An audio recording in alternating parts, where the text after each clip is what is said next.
반갑습니다. 저는 16기 간사, 지금 현재 26기 간사가 훈련받고 있었습니다. 그죠? 네, 그리고 저는 이제 16기 간사고요. 여러분과 똑같이 캠에 들어와서 캠에서 대학생활 다 하고, 그리고 대학생활을 길게 해가지고 길게 있었어요. 대학 캠에 길게 있었고, 그리고 지금도 또 캠에 있고, 그리고 이렇게 여러분 만나서 너무 반갑습니다. 예, 저를 처음 보시는 분 많으시죠? 예, 얼굴이 커도 부담 갖지 마시고 그냥 보시면 됩니다. 예, 제 아들은 저 같지 않아요. 제 아들은 저 같지 않습니다. 예, 얼굴 작습니다. 할렐루야. 기도 많이 했어요. 네. 예, 오늘 제가 이제 특강을 부탁받고 무슨 얘기를 해야 되나 그냥 사실은 많은 고민이 있었는데 여러분 이제 2박 3일 동안 목사님들 설교도 들으시고 뭐 지금 오전에 선택 특강도 들으시고 막 하셔가지고 또 많은 머리에 그 지식과 그 머리에 많은 것들이 막 들어 있어요, 그죠?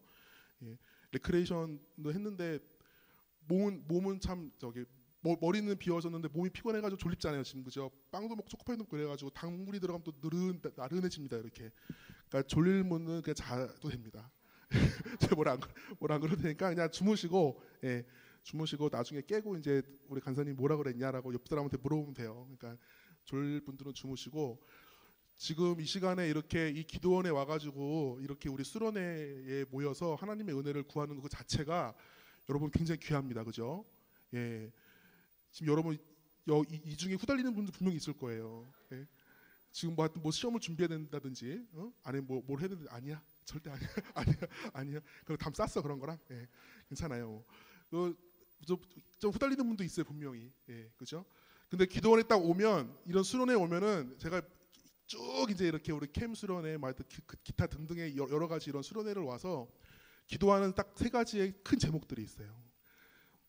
특히 이런 우리 젊은 친구들이 기도하는 딱 3가지가 거의 3가지가 있습니다. 하나는 이성 문제, 그죠? 예, 하여튼 꼭 그놈을 내 걸로 만나게 해주십시오. 그런거나, 그죠? 그다음에 2번째는 가정 문제. 뭐 집에 어려운 것들. 그 다음에 3번째는 자신의 비전에 대해서 기도합니다. 그죠? 한번 물어볼게요. 내 기도 제목 중에 이성 문제가 있다. 예 간사님 왜 손 드시는 거예요? 예, 저 가정에 평안이 있어야 됩니다. 예, 그죠? 예, 그리고 또 가족 문제 때문에 기도할 것이 있다. 네, 그렇죠? 네. 그다음에 자신의 비전을 위해서 기도할 게 있다. 그렇죠. 역시 자신의 비전이 제일 많습니다. 그죠? 내 갈 바를 알지 못해서 지금 와가지고 주님 내 앞길을 좀 열어주십시오. 내가 무엇을 해야 됩니까? 내가 무엇을 해 먹고 살고 또 내가 뭐를 해야 주님께 영광을 돌리겠습니까? 라는 아주 원초적이고 급박한 여러분 지금 다 대학 1학년이다. 이제 2학년 올라간다. 그럼 2학년, 예. 3학년, 예, 4학년. 예, 그러시구나. 대학원. 예, 그러세요? 예, 그래. 대학생활 금방 가요, 그죠? 그래서 이 대학생활 가운데 내가 뭐 해먹고 살아야 되는지, 내가 뭐를 해야 하나님께 영광 돌리고 사는지에 대한 우리 소위 말하는 비전에 대해서 많은 고민들을 합니다. 오늘 사실 그 얘기를 좀 하려고 그래요. 오늘 그 얘기를 하려고 합니다. 여러분 왜 비전을 찾으려고 합니까? 우리 신실하게 하나님을 믿는 사람들은 숭고한 비전이 있어요, 그죠? 나의 어떤 것을 통해서 하나님께 영광을 돌리고자 하는 그런 마음이 있어요, 그죠? 그죠? 그냥 믿는 사람들 말고, 그냥 뭐 나는 그냥 복 받으려고 하나님 믿는 사람 그런 사람 말고, 적어도 캠에 오신 분들은 나의 전공, 나의 어떤 달란트를 가지고 주님께 반드시 영광을 돌리겠다, 나는 무슨 일이 있더라도 영광을 돌리겠다라는 그런 마음이 있습니다, 그죠? 그리고 또 세상 사람들이 말하는 비전이라는 게 또 있어요. 그건 뭡니까? 세상 사람들이 말하는 비전은 일단은 어떻게 하면은 굶어 죽지 않고 살 수 있을까, 그죠? 내 밥벌이는 어떻게 할 수 있을까? 그 다음에 어떻게 하면은 내가 품위 유지를 하고 살 수 있을까? 사람들한테 비굴하게 보이지 않고 살 수 있을까? 그거 가지고 이제 우리 세상 사람들은 비전, 하여튼 그렇게 말을 하면서 막 비전을 쫓지요. 근데 사실 대부분의 그리스도인들은 그 2가지를 절충을 딱 합니다, 그죠? 하나님께 영광도 돌리고, 그 다음에 적당히 품위 유지도 되면서 좀 비굴하게 살지도 않고. 그리고 뭔가 이렇게 내가 막 떵떵거리고 막 살는 건 아니지만 그래도 적어도 비굴하게 살지 말아야 되겠다. 그 절충안을 이렇게 절충을 해가지고 하나님께 늘 기도를 합니다. 그래서 하나님께도 영광이 되고 그리고 세상에서도 적당히 무슨 뭐 대박을 터뜨려가지고 막 갑자기 막 어떻게 되는 그런 건 아니지만 적어도 내가 굶어 죽지 않고 일할 수 있는 돈벌이를 할 수 있는 사람이 되고자 하는 마음이 다들 있어요. 그죠? 그게 틀린 게 아니에요. 다 그런 마음이 있습니다. 예. 누군 뭐 용과에 통뼈입니까? 그죠? 누구는 뭐 저기 뭐 땅 파서 밥 먹어요? 그렇지 않습니다. 전임 간사님들은 땅 파서 밥 먹어요. 저분들은 왜 저러고 있는지 모르겠습니다. 여러분 기도 많이 해주세요. 알았죠? 예. 때로는 너희 앞에 어려움과 아픔이 있지만 기도하게 하시면서 기도 많이 해주시기 바랍니다. 그래서 여러분 우리가 이렇게 비전이라는 얘기를 할 때 하나님의 계획과 뜻이라는 의미로 우리가 보통 많이 쓰지만 진짜 여러분이 말하는 그러한 비전이 하나님의 뜻과 일치를 하는지 한번 돌아보셔야 돼요. 내가 생각하는 비전과 하나님의 뜻이라는 것이 일치하는가. 우리가 비전이라고 했을 때 전통적인 접근은 어떤 접근이 있냐면 거의 대부분 이런 비전을 말합니다. 하나님이 나에게 향하신 뜻, 하나님이 나에게 주신 비전, 이거는 하나님이 나에게 가르쳐 주신 길이 있어요. 그죠? 그 길을 내가 딱 찾아가지고 그 길을 딱 가는 거. 그게 비전이라는 거죠. 그죠? 하나님의 뜻이라고 그렇게들 많이들 알고 있어요. 그렇죠? 여러분 여기서 왜 하나님 뜻을 구합니까? 하나님이 나에게 뭘 원하시는지, 하나님이 내가 무엇을 하기 원하시는지. 저는 이제 의사인데 내가 하나님 의사를 하기 원하십니까? 저는 옛날에 대학 다닐 때 의대를 그만두려고 그랬었어요. 여러 가지 이유 때문에. 그만두고 이제 그 정말 어디 딴 데를 들어갈까.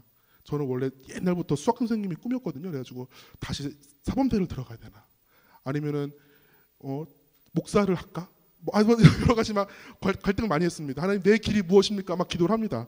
그러니까 우리가 보통 하나님 나의 비전을 보여주십시오라고 기도할 때 대부분은 하나님이 나에게 원하시고자 하는 그 길을 찾는 것을 우리가 보통 비전이라고 생각을 합니다. 그죠? 그리고 거기에 대한 우리의 책임은 뭐가 있냐면 그거를 정확히 찾아내는 게 우리의 책임이에요. 그걸 정확히 찾아내면 안 돼. 조금이라도 어긋나면 큰일 나는 거야 이제. 그죠?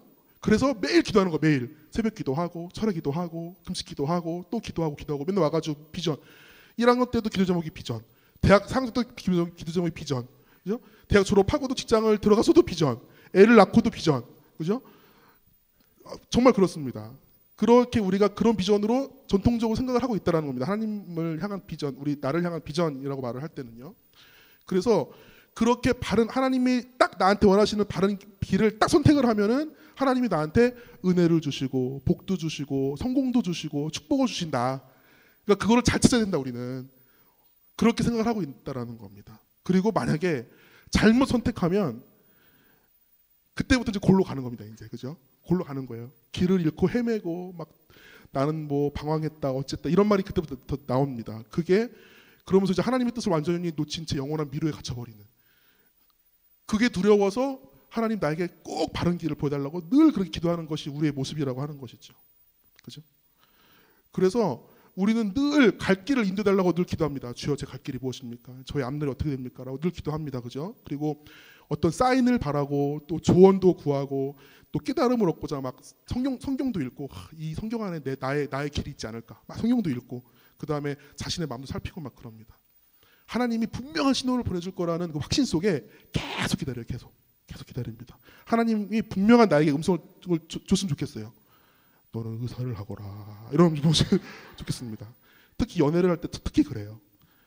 주여 저 자매가 내 자매입니까? 주여 기도하면은 하나님 음성이 들리는 것 같아요. 저 자매가 네 자매다. 그런 것 같아요. 그럼 이제 그때부터 사인을 딱 구합니다. 그러면 주님 제가 뭘 몇 시에 저 자매한테 꽃을 전달할 때 받으면은 저 자매가 내 마음을 받아주는 사인을 내가 알겠습니다. 그럼 막 마음속에서 하나님 음성이 들려요. 그렇게 하거라. 들립니다. 그래서 이게 딱 해요. 했더니 웬일이야 정말 되는 거거든요. 그때부터 하나님이 살아계시고 역사하시고 정말 하나님이 나의 길을 보여주시고 막 간증이 막 나옵니다. 그죠? 그런데 100일 만에 이제 식었거든. 100일 만에 이제 식었어요. 얘가 코 안 팔 때 코도 파고 그 다음에 밥 먹을 때 소리도 내고 그때 발냄새가 장난이 아닌 거야. 막 이렇게 그죠? 예. 입냄새도 막 좀 나는 것 같고 그리고 막 뭐가 안 맞아 이렇게 내가 아 하면 얘가 어야 되는데 아 하면은 응 이러고 있는 거예요. 뭐가 안 맞는 거야 이게. 그래가지고 또 기도하는 기도. 저 자매가 정말 내 자매입니까? 막 기도하면은 새벽 봉틀 무렵에 하나님 음성이 들려요. 저 자매는 네 자매가 아니다. 라고 들립니다. 그죠? 네. 실제로 그러기를 3번을 반복을 해가지고 저한테 상담원 저기 형제가 있었어요. 왜 하나님은 나한테 이렇게 응답 안 주시냐고. 그죠? 그게 비단 이성 문제뿐입니까? 그죠? 아까 말한 그런 비전에 대해서 하나님 내가 뭘 해야 됩니까? 요즘에 잘 나가는 직업이 이거라던데 제가 이거 해야 됩니까? 기도했더니 하나님이 그거를 하거라. 그러려면 토익 900을 맞아야 되느니라. 이러고 하나님이 이렇게 움직여서 막 토익 공부를 열심히 했어요. 막. 근데 막상 거기 들어봤더니 그 직장이 아닌 것 같아. 또 막 기도를 합니다. 여기가 내 길이 맞습니까? 아니다. 이 길이 아니다. 이런 식으로 갈등을 하는 거죠. 한마디로. 그죠? 그래서 우리는 우리 마음 한구석에 끈질기게 솔직한 마음으로 끈질기게 우리 마음에 의문이 드는 게 있어요. 그게 뭐냐면 내 결정이 혹시 잘못된 거면 어떡할까? 그죠? 혹시 내가 잘못된 선택을 하면 어떡할까? 그리고 내 인생을 향한 하나님의 뜻을 내가 놓치고 있지는 않을까? 그런 들 두려움에 사로잡혀 산다라는 거죠. 이런 생각 안 하는 사람들도 있어요. 분명히 하나님의 뜻이고 뭐 그냥 나는 살겠다. 이런 사람들은 해당이 없습니다. 그런 사람들은 주무세요. 그냥. 됩니다. 예. 근데 정말 내가 하나님의 뜻을 알고 싶은데 내가 혹시 하나님의 뜻을 놓쳐버리면 어떡할 것인가? 혹시 내 선택이 막다른 길 골목으로 다 끝나버리면 어떡할 것인가? 내가 혹시 잘못된 결정 때문에 내가 영원한 풀지 못하는 미로에 막 갇혀가지고 계속 뱅글뱅글 돌고 막 신세한탄하면서 살면 난 어떡할 것인가? 그래서 우리는 하나님께 정확한 비전을 구하려고 계속 하나님 보십시오. 하나님 보십시오. 제발 내 미래를 보십시오. 늘 그렇게 기도를 한다는 것입니다. 그런데 사실상 이러한 비전에 대한 이러한 전통적인 접근은요 아주 문제점이 많이 있어요. 첫 번째 문제가 뭐냐면 마치 그것은요 하나님은 우리를 향한 뜻을 아주 그냥 깊숙이 딱 이렇게 숨겨놓으시고 절대 보여주지 않는 분으로 우리가 알고 있다는 겁니다. 그죠? 고약한 노인네 마냥 고약한 노인네 같아요. 이만한 백사장에다가 그 10원짜리 한 장 딱 던져놓고서는 저 10원짜리를 네가 한번 찾아봐라. 그럼 네가 하나님 뜻을 알 수 있을 거야. 그래가지고 그냥 제가 얼마 전에 주문진을 갔다 왔습니다. 주문진. 저희 집이 원주라서 원주에서 주문진까지 1시간밖에 안 걸려요. 갔다 왔어요. 거기 그냥 그 백사장이 쫙 있는데 거기다가 이제 제 아들한테 제가 10원짜리 들고 이렇게 딱 던지고 야 저걸 너 찾아봐. 저걸 찾으면 아버지 뜻을 알 수 있어. 그래가지고 막 걔가 막 거기 하루 종일 돌아다니면서 막 찾고 막 이래가지고 그러면 저는 딱 뒤쪽 앉아가지고 잘 찾나 보자 한번. 못 찾으면 이게 그럴 줄 알았어. 그 다음에 찾을 것 같으면 불안해. 다시 가가지고 몰래 이렇게 끄집어내서 다시 이쪽으로 이렇게 던져버리고, 그죠? 아버지 뜻 찾기 너무 힘든 거예요, 너무, 그죠? 근데 마치 하나님은 우리가 그런 식으로 안다라는 겁니다. 하나님 뜻을 찾기는 너무 힘든 거다, 진짜. 막 기도를 막 100일을 해야 겨우 알 수 있는. 100일을 해야 제가 지금 의사니까 100일을 주여 내 길을 이응자 겨우였어요. 이응자 이렇게 이응자 이게 연구원인지 이게 의사인지 이게 하여튼 뭔지 잘 모르겠어요. 막 또 한 1년을 막 기도했더니 이응자가 더 선명하게 보여요. 그런 식으로 하나님 보여주신다라고 우리는 알고 있다라는 거죠. 막 간절하게 구하고 막 간절하게 찾고 막 이래야 하나님이 겨우 하나님의 뜻을 보여주는 것처럼 우리가 하나님을 그렇게 인식한다라는 겁니다. 마치 그렇게 생각하게 한다라는 거죠. 그리고 전통적인 그런 비전에 대한 자세는요. 마치 숨박질하는 분이죠. 여러분 하나님의 뜻이라고 하는 거는요. 우리가 찾아내야 하는 것일까요? 아니면 우리가 이미 알고 있는 것일까요? 하나님의 뜻이라는 건. 네? 하나님이 막 숨겨둬가지고 우리가 막 밝혀내야 할 그 무엇일까요? 아니면은 우리가 단순히 그냥 행하기만 하면 되는 것이 하나님의 뜻일까요? 제 생각에는요. 하나님이 우리를 그렇게 하늘나라 숨바꼭질처럼 여기저기 숨겨놓으시고 한번 찾아봐라 이렇게 하시는 분 아니라고 생각을 합니다. 그분도 우리를 기뻐하십니다. 그죠? 기뻐하시는 자녀가 그의 아버지의 뜻을 알기를 즐겨하지 한번 찾아봐. 내 맘 한번 알아봐. 이런 식으로 하지 않는다는 거죠. 제가 지금 이제 막 새돌이 지난 아들이 있어요. 제가 그 아들한테 걔가 저한테 아빠 나 목마 태워줘. 그러면은 제가 그 아들한테 내가 너를 목마를 태울지 안 태울지 내 맘 한번 알아봐봐. 그렇게 물어보면 저는 아버지가 아닙니다. 그죠? 네, 저는 아버지가 아니에요. 네. 마찬가지로 하나님도 하나님의 뜻을 꼭 숨겨놓으시고 그걸 막 잘 찾는 자에게 상 주시는 그런 분이 아니라는 겁니다. 한마디로. 예? 그죠? 우리는 우리의 기도를 가만히 들어보면 주여 제가 주님의 뜻대로 살겠습니다 라고 기도하면서 또 한편으로는 아직도 저를 향한 하나님의 뜻을 무엇인지를 구하고 있어요. 그죠? 이게 이율배반적이라는 거죠. 또 주님께서 말씀하신 대로 제가 살겠습니다. 주님의 말씀대로 내가 살겠습니다라고 말하지만 주님 저에게 말씀해달라고 계속 기도하고 있어요. 이게 얼마나 모순입니까? 그죠?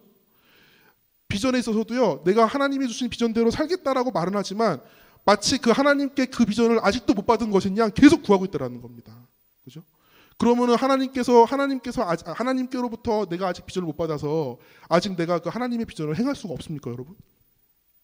그냥 가만히 있어야 돼요, 우리는 그냥. 하나님을 향한 나의 뜻을 몰라서 그냥 가만히 있는 겁니까, 여러분? 아직까지도 계속 기도하고 있는 겁니까? 이거는요, 엄밀히 말하면 자신이 하나님의 뜻대로 살 수 없다고 말하는 것과 마찬가지예요. 여러분, 하나님도 지치십니다, 여러분. 물론 제 말이에요, 이거는. 성경 말이 아니고. 하나님의 뜻이 이렇다, 하나님의 비전이 이렇다라고 계속 우리 인간을 향해서 하나님이 설득하시는 것도 힘들어요. 그죠? 힘듭니다. 계속 말해도 내 뜻은 이런 거라고 계속 말해도 하나님, 그 하나님 뜻이 뭡니까? 자꾸 물어봐요, 하나님한테. 그 하나님이 내가 너를 향한 뜻은 이런 거야. 그러니까 저를 향한 뜻이 뭐냐고요, 하나님. 그러니까 이거라고. 그러니까 나를 향한 비전과 뜻이 뭐냐고요. 계속 물어. 하나님도 지쳐. 하나님이 그러니까 침묵하는 거, 삐지신 건지 모르겠는데 삐지는 거죠, 그죠? 그러니까 하나님이 본인의 뜻을 숨겨가지고 서로 간에 힘들게 할 필요가 없다라는 겁니다. 하나님도, 그죠? 여러분, 여러분을 향한 하나님의 뜻이 그렇게 막 손닿으면 못 닿을 만한 그렇게 불확실하게 하나님께서 여러분께 하나님의 뜻을 제시했겠습니까? 그리고 우리의 선택이 잘못되면 어떻게 될까라는 고민을 많이 하죠, 그죠? 한 번 잘못 선택하면 내 인생을 향한 하나님의 뜻을 영원히 놓치게 될까봐 막 노심초사합니다. 잘 선택하려고 늘 기도하고 막 그러죠. 아까 말씀드린 대로 예를 들어 하나님은 제가 목사가 되기를 원하셨는데 제가 덜컥 의사가 돼버렸어요. 만약에. 그리고 제가 저희 집사람과 결혼했습니다. 제가 다른 사람이랑 원래 하나님이 결혼하려고 하나님이 좀 해놓으신 건데 내가 이 사람이랑 결혼했어요. 만약에 정말 그렇다면 하나님이 정말 저가 목사가 되기 원하시고 제가 다른 사람이랑 결혼하기를 정말 하나님이 예배에 놓으셨다 하더라도 내가 그 하나 딱 선택한 거 하나만으로 하나님이 너는 이제 그냥 골로 가는 거, 너는 이제 끝났어, 이제 너 됐어 이제 이러고 하나님이 그러실 분이라는 겁니까, 여러분? 그죠? 여러분, 물론 제가 의사를 하는 것보다 다른 직업을 하고 또 목사를 하는 것이 저한테 더 잘 어울릴 수도 있었어요. 아무도 모르는 거죠, 그거는 사실. 근데 저는 의사로서도 여전히 저는 하나님을 섬기고 있다는 것입니다. 그리고 또 하나는 어려움과 난관이 딱 부딪혔을 때 내가 혹시 잘못 선택한 거 아닐까 라고 하는 두려움이 확 온다라는 거죠. 그죠? 하나님의 뜻에 벗어나는 결정을 했기 때문에 내가 혹시 이러한 난관과 어려움이 나한테 오는 거 아닌가라는 그러한 두려움이 확 사라진다는 겁니다. 그리고 그 남은 인생을 계속 후회만 하는 거죠. 내가 그때 그렇게 선택하면 안 되는데, 내가 그때 그렇게 했으면 안 되는데, 그런 식으로 계속 후회를 하고 산다는 겁니다.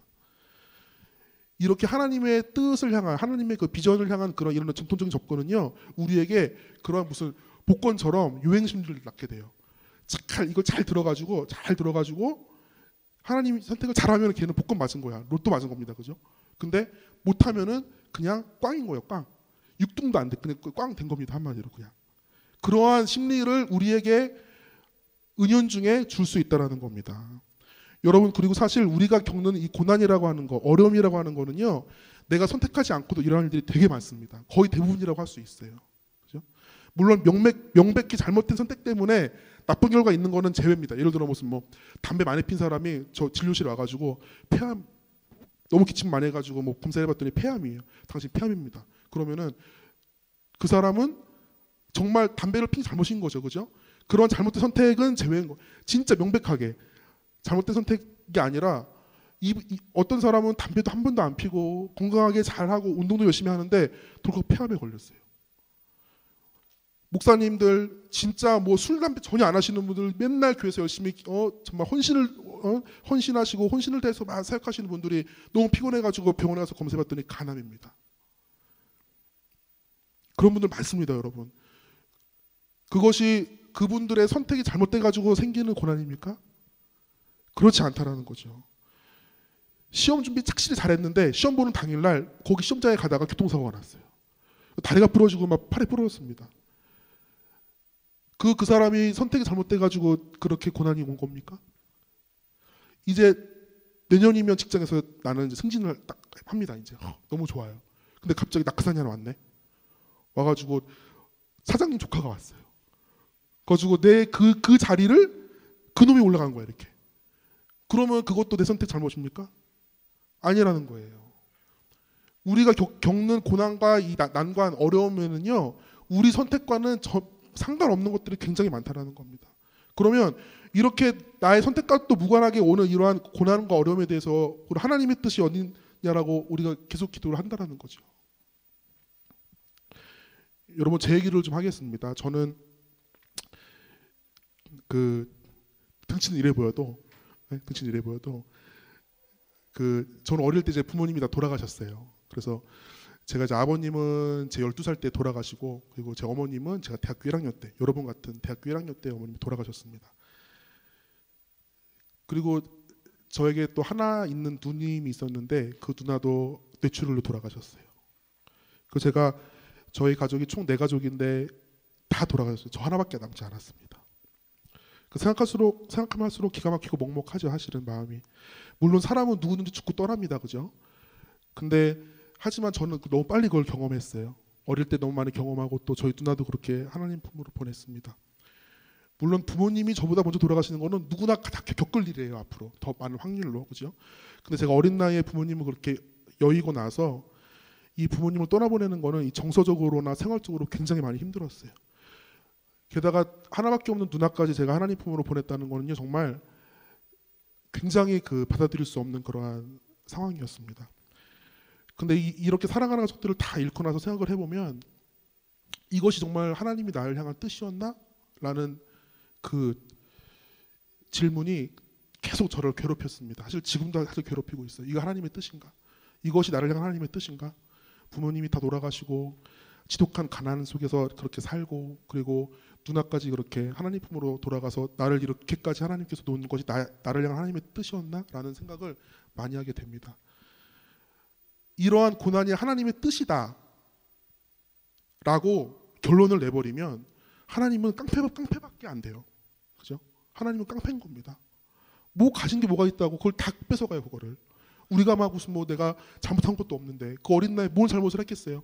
근데 아빠도 데려가고 엄마도 데려가고 누나도 데려가고 그나마 있는 모든 집에 있는 것까지 다 데려가고, 진짜 지독한 가난 속에 왜 나를 그렇게, 이게 하나님의 뜻이면 하나님은요 비열한 깡패밖에 안 됩니다. 그죠? 그러한 하나님을 의지한다는 거는 굉장히 힘들어요. 그런 하나님은 의지할 수가 없는 분이에요.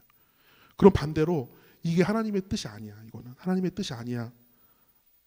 라고 하면요, 어때요 또? 하나님은 굉장히 무기력한 존재가 돼버리는 겁니다. 그죠? 보통 불신자들이 그렇게 우리에게 말하죠. 야, 쟤는 저렇게 하나님 잘 믿는데 왜 저 따위로 살아, 제가.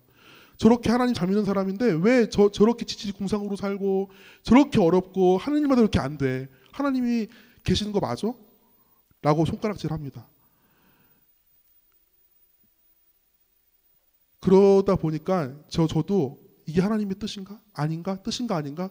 줄곧 그 질문을 하면서 나중에 너무 생활이 힘드니까 하나님이 보고 다 필요 없어요. 차라리 하나님을 몰랐으면 차라리 나 혼자 살아가는 게 속이 편합니다. 그냥. 그죠? 저희 가족은 이제 아버지가 돌아가시고 굉장히 어렵게 살았어요. 되게 아이러니하게도 이제 저희 가족이 예수를 믿고 나서부터 어려워졌습니다. 예수를 믿고 나서부터 어려워졌어요. 예수를 믿으니까 아버지가 조그만 사업을 하셨는데 그 사업이 다 부도가 났습니다. 다 부도가 났어요. 다 부도가 나고 그러다 보니까 빚더미 앉다 보니까 막 쫓겨다니고, 그리고 또 그 와중에서도 다시 아버지가 재기하시려고 하는 그 순간 아버지가 갑자기 암에 걸리셔가지고 돌아가셨습니다. 그리고 그 정리되지도 않은 사업장을 아무것도 모르시는 우리 어머님이 이어서 하시려니까 못 하잖아요. 그러니까는 아는 분 친척분한테 맡겼더니 그 친척분이 그걸 또 다 말아먹었습니다.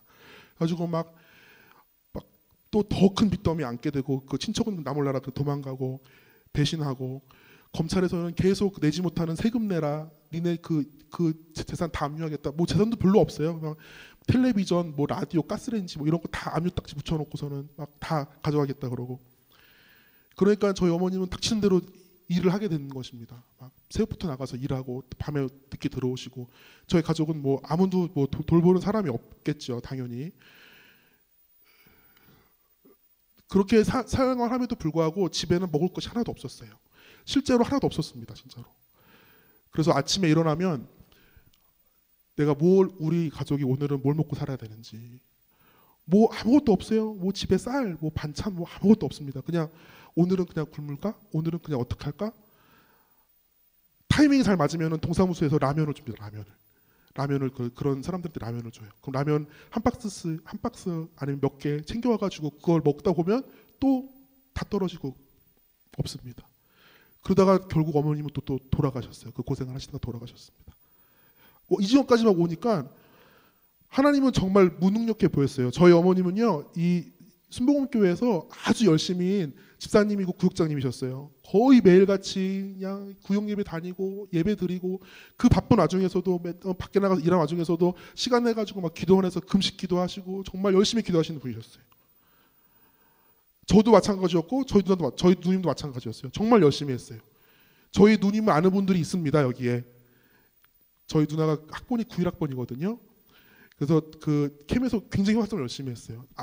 아는 분들이 있을 겁니다. 그렇게 열심히 했어요. 저도 굉장히 열심히 했습니다. 그 없는 살림 쪼개가지고 헌금도 다 내고, 정말 뭐 필요하다 이러면 다 참여하고 막 열심히 하나님 섬겼습니다. 근데 왜 이렇게 삽니까? 왜 나아지는 기미가 안 보여요? 점점점 힘들고 집에 먹을 것은 없고. 어떨 때는 그런 상황을 제가 딱 처하면서 이 하나님은 없다라는 말이 이 목구멍까지 막 나온다는 거죠. 저희 어머님이 이제 아프셔가지고 그 집에 계시는데 집에 돌볼 사람이 없으니까 저희가 이제 그때가 제가 대학 1학년이었고 저는 이제 등록금을 벌어야 되기 때문에 계속 아르바이트 막 다니고, 저희 누나도 등록금 때문에 아르바이트 막 다니고 막 그랬습니다. 그러니까 어머님이 돌볼 사람이 없으니까 어머님이 계속 병약해지시고, 저희 어머님도 암이셨거든요. 계속 이렇게 막 힘드시니까 어머님을 누가 맡았냐면 그 배신 때린 그 친척분의 집에 갔었어요. 돌볼 사람이 없으니까요. 어머님이 그 집에 가서 며칠 동안 생활하셨는데 갑자기 거기 계신 그 친척분, 저희 이모님이 연락이 왔습니다. 서가 빨리 와봐라. 엄마가 좀 이상해. 그러고 갑자기 제가 아르바이트 하는 길에 그 얘기를 듣고 제가 가슴이 덜컥 내려앉아가지고 막 그 길을 달려가 아르바이트를 다 취소하고 그걸로 갔습니다. 딱 갔더니 어머님이, 제가 어머니한테 엄마 저 왔어요. 그랬더니 엄마가 저를 이렇게 딱 보시지 못하고 이렇게 보시면서 그래 석이 왔니? 이러면서 오늘 굉장히 어두운 날씨가 굉장히 흐린가 봐. 어머님이 저를 못 알아보시는 거죠, 한마디로. 제가 그걸 딱 보고 이 어머님, 내가 이 엄마를 빨리 병원에 데려갔다 해서 어머님을 딱 이렇게 업었어요.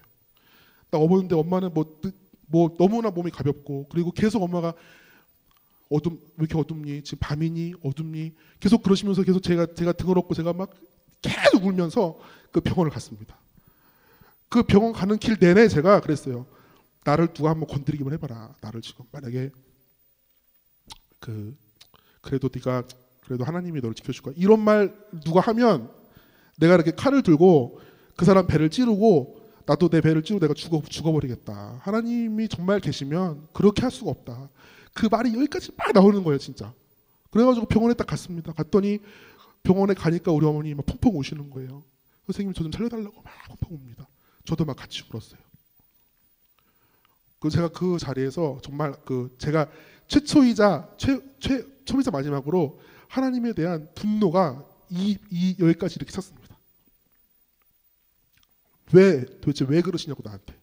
왜 그러십니까? 제가 무슨 큰 잘못했습니까? 저는 그렇게 잘못한 거 없어요. 근데 왜 나한테 왜 그러시냐고. 이렇게 제가 분노 계집까지 막 올라갔었습니다. 그런데 제가 욥기를 읽다 보니까 하나님이, 제가 욥기를 읽으면서 저랑 같이 이렇게 되게 오버래핑 많이 됐거든요. 이게 이 사람도 이랬구나. 근데 욥기를 이렇게 읽으면서 제가 한 가지 조금 이상한 걸 발견했습니다. 그건 뭐냐면, 그 전까지는 몰랐는데 욥기를 읽으면 제가 본 게 뭐냐면, 욥도 여러분 욥 잘 아시죠? 욥이 죄가 없고 의인이었습니다. 근데 사탄의 참소로 하나님이 그에게 고난을 사실 허락하신 게 아니에요. 그 사탄이 그 욥을 시험을 한 겁니다. 철저하게 가난해지고, 철저하게 다 자식들 다 죽어버리고, 마누라는 떠나가고 자기 혼자 남습니다. 철저하게 외롭게 혼자 남아요. 철저하게 고독과 소외를 맛본 거죠. 근데 그걸로 끝나는 것이 아니고 그 욥기 1장에 보면 하나님이 그를 계속 지켜보고 있다는 말씀이 나옵니다. 저는 거기에 계속 주목을 했어요.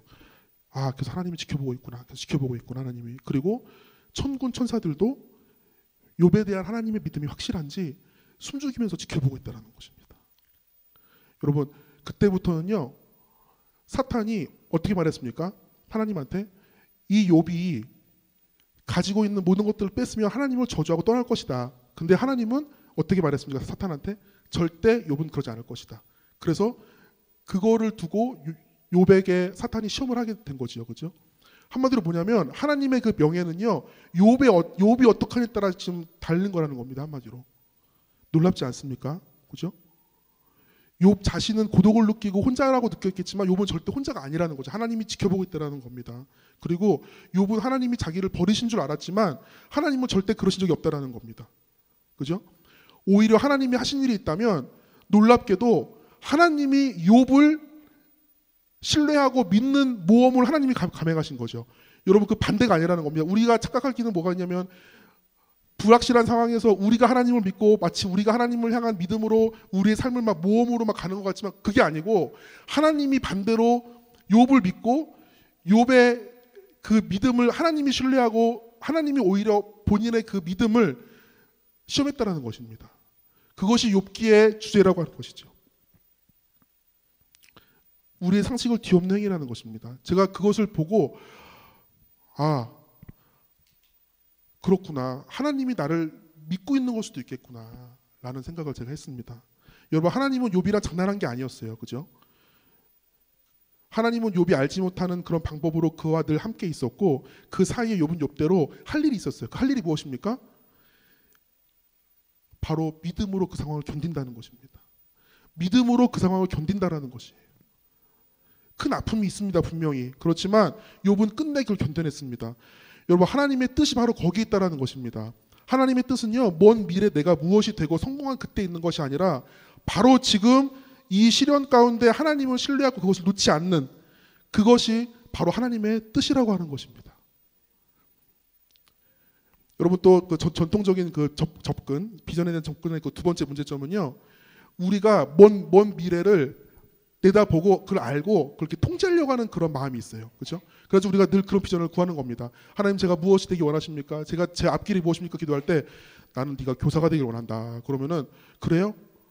그러면 내 10년 후의 교사의 모습, 내가 어떻게 될 거지? 그걸 우리가 미리 알길 원해요. 그래서 안 믿는 사람들은 어딜 가죠? 점쟁이 가는 거, 점쟁이. 그죠? 점쟁이 가는 겁니다. 예. 믿는 사람들도 장사하기 전에 점쟁이한테 가서 이 장사가 잘 될까요? 그러면 이렇게 쌀 한번 쫙 뿌린 다음에 동쪽 가서 개업하라고 이런 식으로 하면 잘 될 것처럼 느끼면서 그렇게 한다는 겁니다. 그죠? 우리가 비전을 구할 때 잘못된 자세 중에 하나가 우리의 미래를 뭔가 확실히 알고자 하는 그런 마음 때문에 우리가 늘 그렇게 간구하고 잘못된 기도를 한다는 것입니다. 우리는요, 미래를 아는 안전을 더 취하려고 그러지 그 하나님을 신뢰하고 그 앞길을 걸어가려고 하는 그 모험을 하려고 하지 않아요. 미래를 좀 미리 알고 안전하게 그 길을 가려고 하는 성향이 있습니다. 그죠? 만사를 미리 할 수 모든 만사를 미리 할 수 있도록 인생을 쫙 아는 그거의 유혹에 우리가 마음을 버리지 못한다는 것이죠. 그렇죠? 그렇게만 된다면 내 미래를 알 수만 있다면 하나님의 뜻이고 뭐고 뭐 이걸 막 찾고 내가 막 기도하고 이럴 필요가 없잖아요. 그죠? 내 미래를 좀 아니까 이제 그냥 그 길을 걸어가면 되는 거 아닙니까? 그 유혹에 늘 우리가 받고 있다는 것입니다. 여러분, 근데 이렇게 되면 우리가 먼 미래를 알게 되면요, 하나님과 나의 관계는 별 의미가 없어지죠. 그때부터. 그렇지 않습니까? 그죠? 이것이 마치 점쟁이한테 우리가 가서 내 미래를 알려달라는 것이랑 뭐가 차이가 있겠습니까? 여러분, 여러분이 점쟁이한테 구하듯이 하나님께 구하고 있지 않은지요? 그러면 여러분, 우리의 미래는 어떻게 될까요? 저의 미래는 어떻게 될까요? 여러분의 미래는 어떻게 될까요? 모릅니다. 몰라요. 그거는. 예. 알 수도 없고 알아서도 안 됩니다, 여러분. 그죠? 여러분, 제가 올해 나이가 24인데 웃지 마. 예, 30 좀 넘었습니다. 많이 넘었어요. 알았어요. 많이 넘었습니다. 예. 제가 아버님이 돌아가시고 어머님이 돌아가시고 누님이 돌아가시고 그렇게 어렵게 사는 그러한 생활을 제가 그런 생활을 알기 전에 하나님 정말 제 미래를 보여주십시오. 저 어릴 때 보여달라고 너무 간곡히 말해서 하나님이 저의 모든 저의 20년 향후 20년의 그 생활을 이렇게 보여주셨으면 저는 아마 공포에 휩싸여가지고 아마 죽어버렸을 겁니다. 그죠?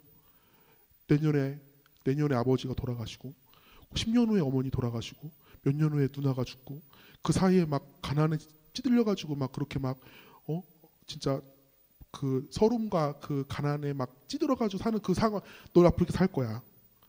그러니까 각오해. 이런 식으로 하나님이 내 미래를 보여주신다면 여러분 그거는 나는 차라리 안 보는 게 낫다라는 거죠. 그죠? 그래서 여러분 저는 개인적으로 말씀드렸다시피 그런 아주 극도의 외로움도 겪어봤고 삶의 기반이 흔들릴 정도의 그런 배신도 당해보고 가난도 절대 빈곤이 무엇인지도 경험해 보았습니다. 근데 제가 그런 사람인데 제 미래를 제가 알고 싶겠습니까? 저는 그런 용기가 없어요. 앞날이 어떻게 될지 정말 알고 싶을까요? 설사 안다고 해도 과연 그것이 내 인생에 도움이 되겠습니까? 여러분 우리의 미래가 힘들고 고달프고 힘들다는 것을 우리가 미리 안다면 그것이 우리가 안다면 우리가 막 몸을 사리고 거기 그 다가올 날이 하루하루 다가올수록 막 너무 두려워가지고 막 이렇게 살지 않을까요? 그죠? 제 주변에서도요 미래를 미리 알았다면 큰일 날 사람들이 많이 있었어요. 제가 몇 가지 예를 든다면 제가 대학 1학년 때 저랑 같이 공부했던 여자 동기가 있었어요. 의대를 들어왔죠. 근데 들어온 지 8개월 만에 자가면역성 질환이라는 불치병으로 8개월 만에 죽었습니다. 대학 2학년 때는 저희 바로 밑에 학년 후배들이 대학 입학한 지 15일 만에 오토바이 사고로 2명이 죽었어요. 대학 3학년 때는 저희와 같이 공부했던 한 형이 정신병으로 입원하고 급기야 자퇴를 했습니다. 대학 4학년 때는 저희 의대 학생회장 후배였던 한 후배가 감전으로 죽었어요. 대학 4학년 때는 저희 병원 정신과 교수님이 갑자기 심장마비로 세상을 떠나셨습니다. 저희 대학 5학년 때는 저희 내과 교수님이 갑자기 심근경색을 일으켜서 지금 고동이 불편하신 상태예요. 얼마 전에는 제 대학 동기 응급의학과 전문의인 제 동기가 바닷가에서 응급의학과 학회 갔다 거기 수백 명의 응급의학과 의사들이 있어요. 수백 명의 응급의학과 의사들이 있는데 거기서 바닷가에서 놀다가 익사해서 죽었어요. 응급의학과 의사들이 그렇게 많은데도 죽었습니다. 그냥. 그리고 저랑 같이 의대에서 기도학생반 활동을 열심히 했던 믿음이 좋았던 한 형제는요. 우울증으로 인턴 때 국립의료원 옥상에서 떨어져서 자살했습니다. 이러한 것들의 자신의 미래를 미리 하는 것이 좋겠습니까 여러분? 그들의 인생에 행복했을까요? 자신의 미래를 미리 한다고? 제가 너무 심한 예를 든 건 사실이죠. 물론 사실인데 우리가 우리의 미래를 누가 알겠습니까? 비록 이렇게 극단의 일이 아니더라도 우리가 미래를 안다고 해서 우리가 좋을 게 하나도 없다라는 겁니다, 여러분. 그걸 확실히 아셔야 돼요. 우리가 이제부터 그걸 확실히 깨달아야 됩니다, 여러분. 내 미래를 아는 것이 좋은 것이 아니라는 겁니다. 오히려 순간순간 다가오는 고난과 역경을 통해서 하나님이 나에게 주시고자 하는 성품들, 교훈들, 그 다음에 인생을 살아가는 그런 지혜들을 놓칠 수 있는 확률이 더 높다라는 겁니다. 그죠? 다른 한편으로 만약에 내가 내 미래를 딱 봤더니 나는 이제부터는 탄탄대로예요. 그냥 아무 고난이 없어.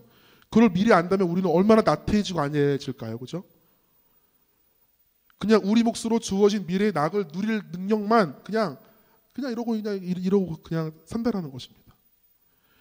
여러분 그러니까 우리가 어떻게 해야 되겠습니까? 여러분 우리 성경 다 있으시죠? 성경 없으신가요? 없으시면 제가 읽어볼게요. 야고보서 4장 12절 17절 말씀 제가 한번 읽어보겠습니다.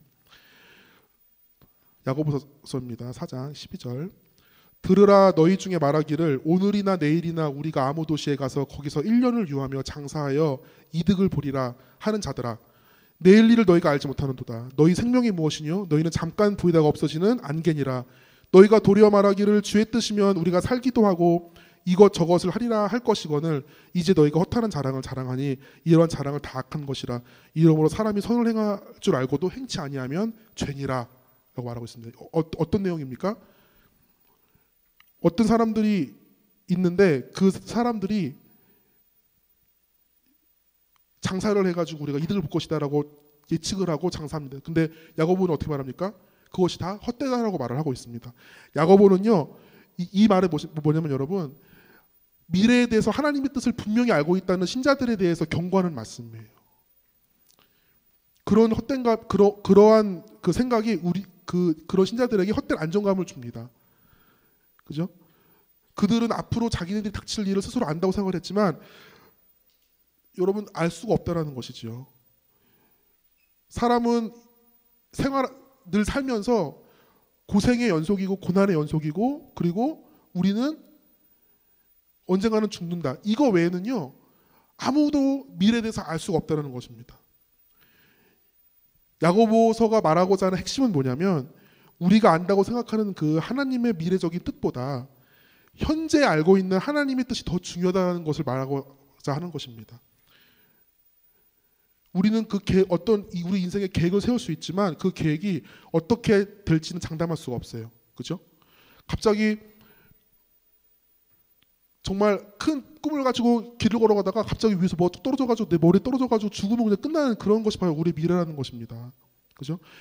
그래서 여러분 예수님도 산상수훈에서 어떻게 말씀하고 있습니까? 내일 일을 염려하지 말고 오늘 일에 힘쓰라고 그렇게 우리에게 권하고 있다는 겁니다.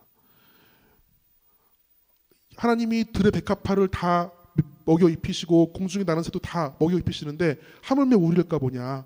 너희들이 왜 내일을 걱정하느냐라고 예수님도 말씀하고 계신다는 것입니다. 여러분의 미래가 두렵습니까, 여러분? 내가 앞으로 어떻게 살지가 여러분 두렵습니까?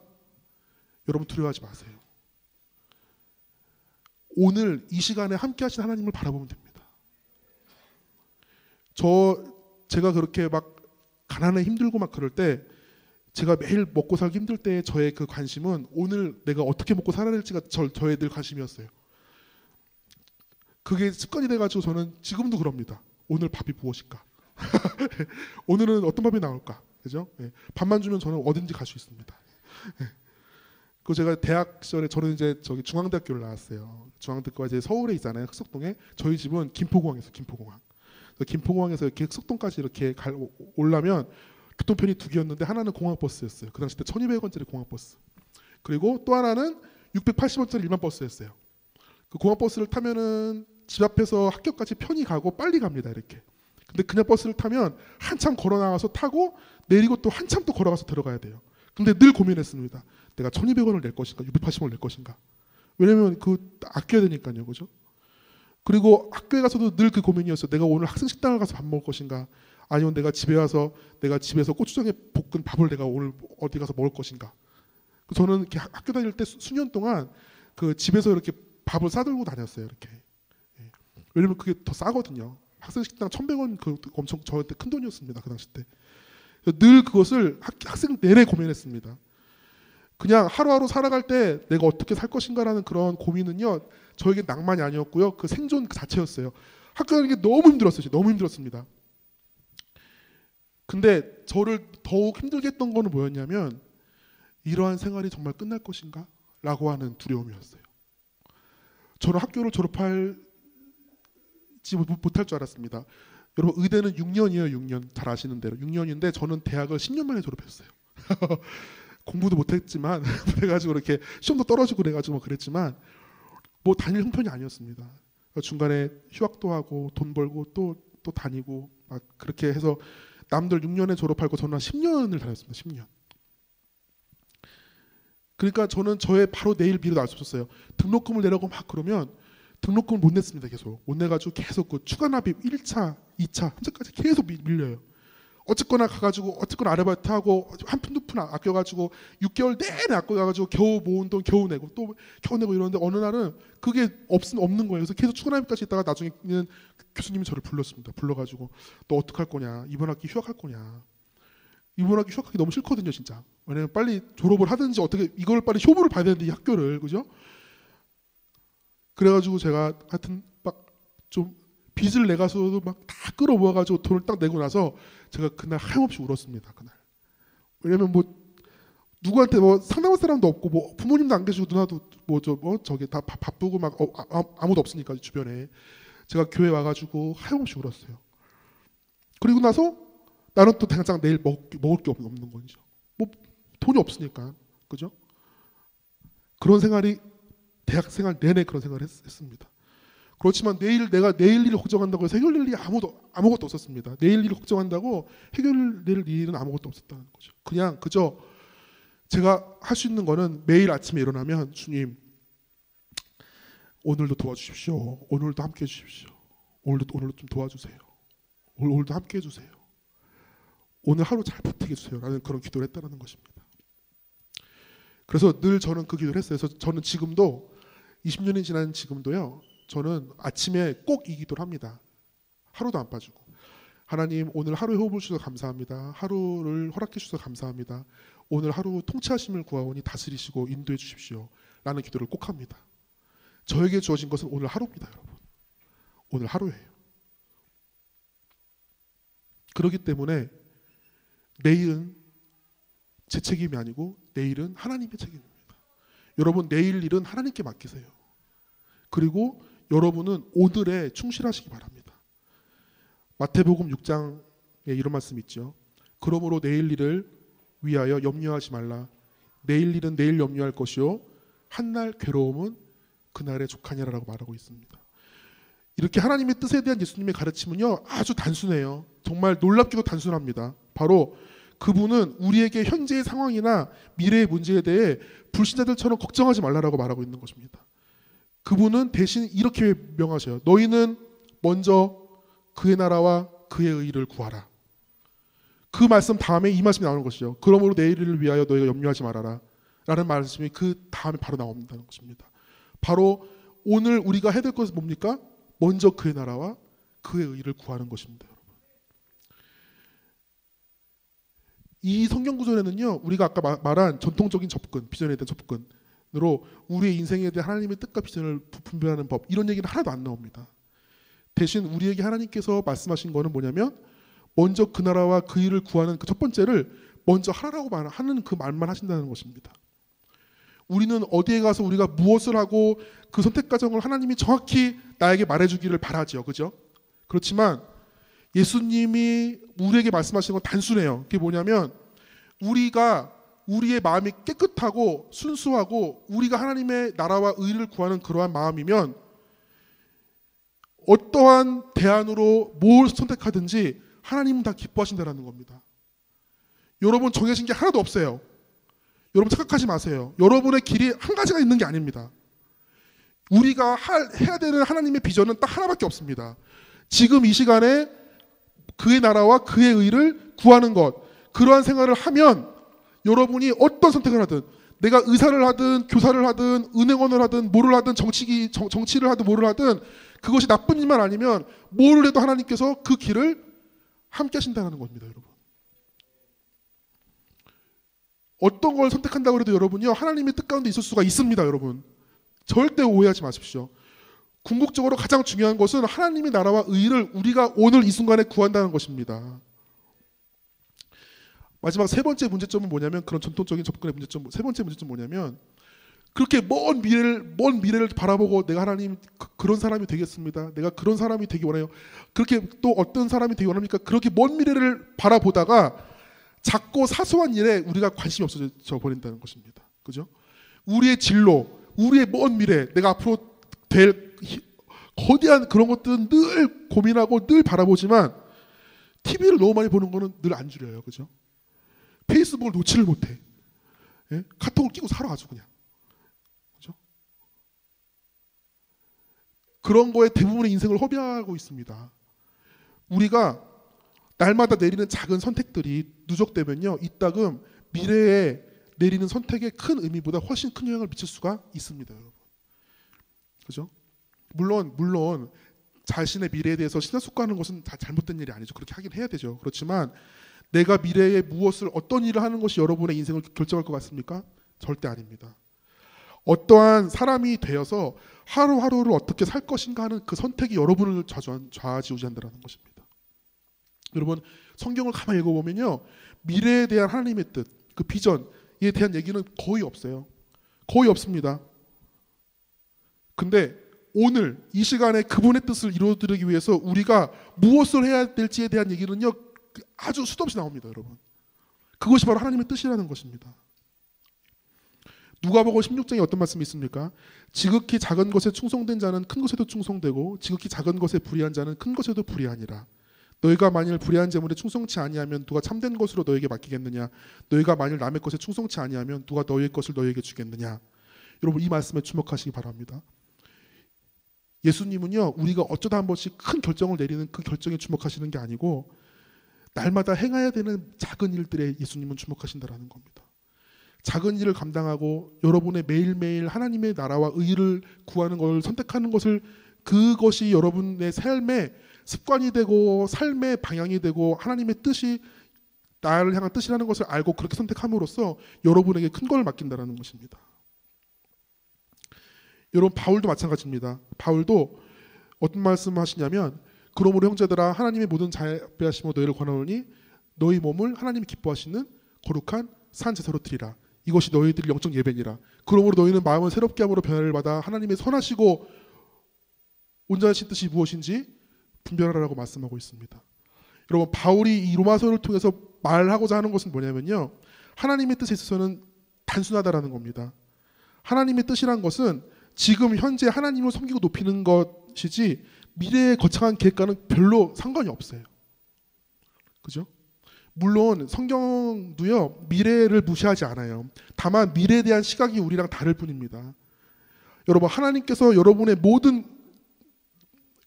권리를 다 가지고 있다고 여러분 믿습니까? 하나님이 여러분의 인생의 주인이라고 믿습니까? 정말 믿지요? 그렇기 때문에 미래는 그분 손에 달려있는 겁니다. 여러분 그것만큼 확실한 게 어디 있습니까? 우리가 미래를 결정짓는 게 아닙니다. 하나님이 우리의 미래를 책임진다는 겁니다. 그러면 우리가 어떻게 됩니까? 우리는 지금 현재 우리에게 주어진 삶에서 하나님의 의와 뜻을 구해야 된다는 것입니다. 우리에게 주어진 시간은요 미래가 아니에요. 미래가 아닙니다. 그죠? 좀 이따 1시간 후 이 지붕에 이렇게 푸석 내려앉아가지고 우리가 같이 다 저 천국에서 만날 수도 있습니다. 그죠? 예. 아멘, 할렐루야. 예. 그죠? 예. 여러분 제가 그 얘기 나왔을 말인데 여러분이 우리가 그 간증하고 막 이럴 때 저는 그런 간증 좀 안 좋아하는 것 중에 하나가 뭐냐면 버스 타고 딱 가는데 어디 산길을 막 가는데 버스가 굴렀어요. 근데 저 옆에 있는 저 승려는 완전히 막 땡도 굴러가지고 막 정말 죽고 나는 머리도 하나도 안 상해가지고 나는 정말 난 정말 살았습니다. 주님 할렐루야 감사합니다. 여러분 이게 간증이 아니에요. 여러분은 우리가 이 땅의 삶의 끝이 아니고 하나님의 나라가 있다는 걸 다 알고 계시죠? 그렇죠? 예수 믿지 않으면은 지옥 가고 예수 믿으면 천국 가는 거 다 알고 계시죠? 그죠? 예? 몰라요? 몰라? 알죠? 다 알죠? 그죠? 예수 믿으면 천국 가고 예수 안 믿으면 지옥 가는 거 다 아시죠? 예. 빨리 아멘을 해 빨리. 예. 그죠? 다 아시죠? 그러면 차 사고가 나서 누구 한 명은 반드시 죽어야 된다면 누가 죽는 게 나아요? 누가 죽는 게 나아? 그렇죠? 여러분 반드시 그렇게 되는 은혜가 있기를. 그렇죠? 여러분 갑자기 얘기가 저기 옆으로 샜는데 어쨌거나 우리가 우리의 미래를 모른다는 겁니다. 그렇기 때문에 우리 미래를 하나님께 그냥 맡기세요, 여러분. 거기에 대해 너무 막 고민해가지고 막 내가 지금 해야 될 일을 못하지 마시기 바랍니다. 그죠? 여러분 대학생 시절 때 착각하는 것 중에 하나가 뭐가 있냐면요. 그런 게 있어요. 내가 대학만 졸업하면 사회에만 나가면 내가 정말 내 인생 정말 진지하게 살 거야. 진지하게. 지금은 내가 뭐 없잖아. 지금은 돈도 없고 아무것도 없고 뭐가 있어. 내가 지금은 좀 놀고 내가 사회만 나가면 내가 진짜 내가 한번 기똥차게 한번 진지하게 살아보고 하나님 영광의 뭔지를 내가 한번 보여주겠어. 이러고 막 이랑 물고 내가 대학만 졸업하면 내가 간사 훈련 받고 내가 막 한다. 내가 이러고 막 이러고 막 있습니다. 그죠? 예. 그래가지고 막 진짜 딱 대학 졸업해가지고 딱 들어갔어요. 회사 들어갔어요. 들어갔더니 너무 바쁜 거지, 그죠? 너무 바빠요. 적어도 대학생 때는 그래도 주 5일 꼬박꼬박 하고 그래도 끝나고 어떻게 뭐 회의 있었는데 이거는 맨날 야근에다가 뭐에다가 뭐 신입사원이라고 맨날 굴르고 어쩌고 막 너무 힘들어요. 내가 이것만 끝나면 내가 신입사원만 끝나면 내가 진짜 내가 하나님께 간사학교 됐다고 그래. 내가 뭐 딴 거 다 할 거야. 내가 막 이러고 막 그러고 있어요. 근데 이제 결혼을 해야죠. 결혼을 했습니다. 애가 생겼네. 애 키우느라고 뭘 못해요. 애 키우느라고. 그죠? 여러분 애 키우는 게 장난이 아니에요. 제가 여기 왜 입이 이렇게 부르튼 이유가 다 있어요. 여러분. 예. 밥 많이 먹어서 입이 찢어진 게 아니에요. 예? 그런 게 아니에요. 막 장난 아닙니다. 막 그럼 내가 막 애 키우면서 내가 이 애만 크면 진짜 이 애만 크면 내가 진짜 하나님의 일을 진짜 할 거야. 내가 이러고 막 그러죠. 애가 커요. 중학생이 됐습니다. 사춘기가 왔네요. 애 때문에 또 엄청 또 직장에서는 또 잘릴까봐 또 그리고 막 애 막 돈 더 들어가 막 너무 막 삶의 무게가 막 이렇게 느껴져요. 막 내가 이 애 내가 결혼만 시키면 내가 반드시 하나님 일을 하리라. 이런 식으로 계속 밀어요. 계속 내가 이것만 끝나면 내가 이것만 잘 되면 이렇게만 되면 이런 식으로 계속 이렇게 밀죠. 그죠? 언제까지 그렇게 하나님 뜻 행하기를 밀 겁니까? 계속 준비 운동만 계속해서 준비 운동만 계속 가서 뭐 하나님 일을 해야 되는데 계속 준비 운동만 합니까? 계속 준비 운동. 근육은 막 이래요. 막 말씀 안 읽어가지고 머리는 이렇게 커졌어요. 근데 뭘 하질 않는다는 거죠. 그죠? 여러분 하나님의 뜻을 행할 시간은요 바로 지금입니다. 예. 근데 저는 지금 너무 힘들어서 제 일 감당하기도 힘듭니다. 여러분 분명히 그런 분도 있습니다. 정말 그런 분도 있어요. 정말 내가 저의 생활처럼 대학생 생활 하루하루가 너무 살기가 힘들고 정말 먹을 것도 없고 이 단돈 10원 하나가 너무 아쉬운 그러한 게 생활하는 분들도 분명히 있습니다. 근데 여러분 바울도 그랬어요. 바울도 그가 그 고난 가운데 있었음에도 불구하고 그가 하나님 일에 충실할 수 있었던 이유는 뭐냐면 하나님이 모든 것을 책임진다는 분명한 믿음이 있었습니다. 예.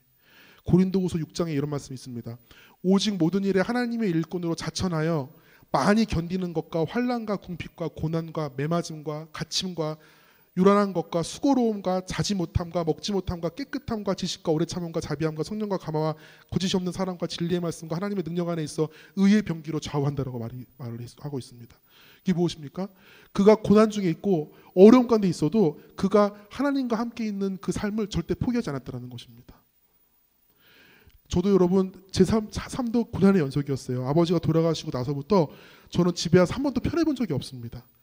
제가 이제 중학교 2학년 때는 저희 집이 가장 극도로 이제 그 가난의 피크를 쳤던 때예요. 그러니까 이제 아버지가 사업에 부도가 나가지고 어마어마한 빚을 지고 나서 아까 말씀드린 대로 막 그렇게 어머님이 하다가 칡분이 다 말아먹고 검찰이 와가지고 막 딱지 붙이고 막 다 가져가고 정말 그때가 제가 중학교 2학년 때였습니다.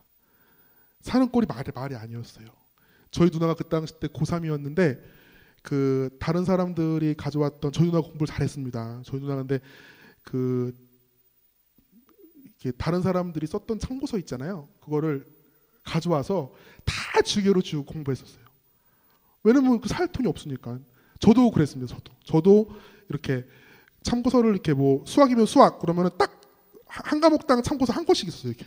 왜냐면 뭐 더 이상 살 그게 없었습니다. 더 이상 뭐 집안 꼴을 다 아니까 그거를 어떻게 내가 요구할 수도 없었고 친구들이 썼던 거 봤던 거 빌려보기도 하고 그렇게 저는 공부를 했었어요. 근데 그때 정말 힘들었어요. 그때가 바로 눈 뜨면은 먹을 것이 없고 집에 물도 없고 쌀도 없고 아무것도 없고 그냥 눈 뜨고 그냥 주일에는 멀뚱멀뚱 서로 그냥 얼굴만 바라보고 살았던 그런 때였습니다. 그때 제가 너무 이 중학교 2학년 눈이 보기에도 이 집이 말이 아니거든요. 그래서 제가 요 기도원 여기 대성전 가가지고 그때 학위 수련회 때 제가 기도를 했어요.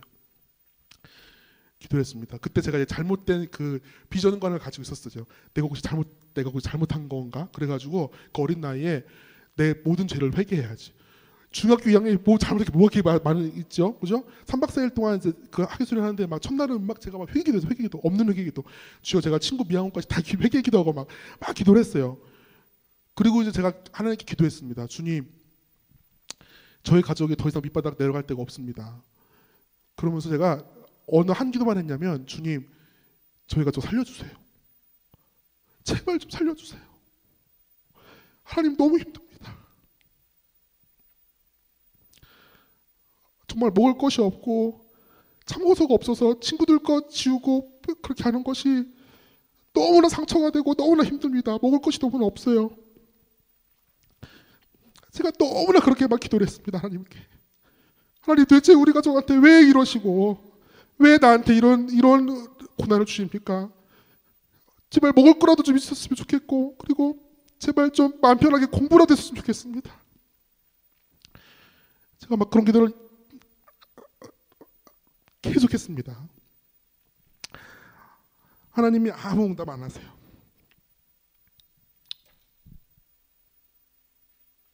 하나님이 아무 응답 안 하십니다. 하나님이. 제가 둘째 날 다시 기도했어요. 둘째 날 대성전 앞바닥에 이런 바닥에 맨 앞에 앉아가지고 제가 제 머리가 그 무릎에 들어갈 정도로 푹 숙이고 다시 한번 기도했습니다. 주님, 제발 좀 살려주십시오. 너무나 힘듭니다. 사는 게 너무나 힘들어요. 라고 막 기도했습니다. 하나님께. 근데 놀랍게 제가 막 기도를 하는데 하나님의 음성이 있겠죠. 그죠? 막 기도하는데 갑자기 제 귀에다가 누가 큰 소리를 지릅니다. 걱정 마라! 이러고 확 소리를 지르는 거예요. 저한테. 제 귀에다가 제 귀가 떠알아갈 정도로 걱정 마라! 라고 소리를 지릅니다. 제가 그 소리에 너무 놀래가지고 제가 눈을 떴어요. 이렇게. 눈을 떴더니 아무도 없습니다. 제 주변에. 다들 그냥 기도하는 시간 기도하고 있고 제 주변에 아무도 없습니다. 제가 그때 직감으로 알았어요. 이거 하나님의 음성이구나. 근데 지금 생각해보면요, 그 음성이 부드러운 음성은 아니었습니다. 사랑하는 석이야, 내가 너를 사랑한다. 이렇게 말씀해주시면 얼마나 위로가 되고 좋습니까, 그죠? 근데 그게 아니고 지금 생각해보면 그 후에 제가 성경을 읽다 보니까는 제가 그 목소리가 마치 어떤 목소리였냐면은 불의한 재판관 목소리처럼 들렸어요. 예. 그 불의한 재판관의 여러분 비유 아시죠? 그 과부가 맨날 가가지고 자기 억울함을 맨날 가서 얘기합니다. 맨날 가서 얘기해요. 그러니까는 그 불의한 재판관이 구차눠가지고 알았어 해줄게 그래가지고 그 일이 해결됩니다. 그죠? 거의 그러한 느낌. 제가 성경 읽다가 하나님의 음성이 이런 음성이었구나. 거의 막 진짜 그래서 거의 막 약간 짜증나는 목소리였어요. 이게 뭐 목소리가 우렁차고 이렇게 뭐가 위험 있고 이런 게 아니었고 정말 누가 내 귀에다가 걱정 말라고 진짜 거의 그런 목소리였어요. 이렇게 진짜로 지금 생각해 보면은. 근데 그 목소리를 딱 듣는데 막 내가 막 너무 마음이 막 이렇게 막 쭉 무너지면서 막 감사기도가 막 나오는 거예요. 막 주여 감사합니다. 3박 4일이니까 이틀째 그거였고 3일째는요 제가 펑펑 울면서 계속 감사기도만 했어요. 아마 중학교 2학년짜리 아마 선생님도 그렇고 친구도 그렇고 쟤 왜 이렇게 구나 그랬을 겁니다. 분명히 그 당시 때. 제가 그 당시 때 밥도 안 먹었거든요. 막 계속 그렇게 기도를 했었습니다. 그래가지고 제가 정말 하나님이 나에게 응답하셨구나. 비록 짜증내는 목소리였지만 하나님이 나에게 응답하셨구나. 네, 했구나. 이러고 제가 딱 확신을 가지고 제가 내려가서 엄마랑 누나랑 저랑 딱 앉혀놓고 제가 말했어요. 선포했습니다. 엄마, 누나, 하나님이 걱정 말래. 그러니까 누나랑 엄마가 뭔 소리냐 쟤는 지금 쟤 뭐래냐 지금 이러고 거의 그런 표정이었죠. 내가 일단 걱정 말래. 하나님이 걱정 말래요. 그러고 있는데 걱정이 왜 안 됩니까? 그렇다고 우리 생활이 좋아진 줄 압니까? 전혀 안 좋아졌어요. 오히려 그 해 겨울에 작은 방 보일러가 터져가지고 겨울에 보일러가 안 되는 거예요. 그러면 저희가 그 새방 살았는데 그럼 당연히 집주인이 그걸 고쳐줘야 되는데 이 집주인이 돈이 없다고 안 고쳐줍니다. 우리 보고 치래요. 우리는 지금 먹을 것도 없는데 그거 어떻게 고쳐 그거를. 연탄도 지금 겨우 그냥 연탄 그 당시 연탄 뗐거든요. 연탄도 이렇게 세 장이 보일러가 들어가면 밑에 두 장을 안 갈아요. 왜냐면은 그 갈면 안 되거든요. 연탄만 위에 것만 계속 하루에 하나씩 꺼져가 떡 하면 하나 가고 그 보일러가 터져버렸어요. 그러니까 막 방이 완전 냉골이에요. 냉골. 거기서 제가 3년을 살았습니다. 나아지는 생활이 없어요.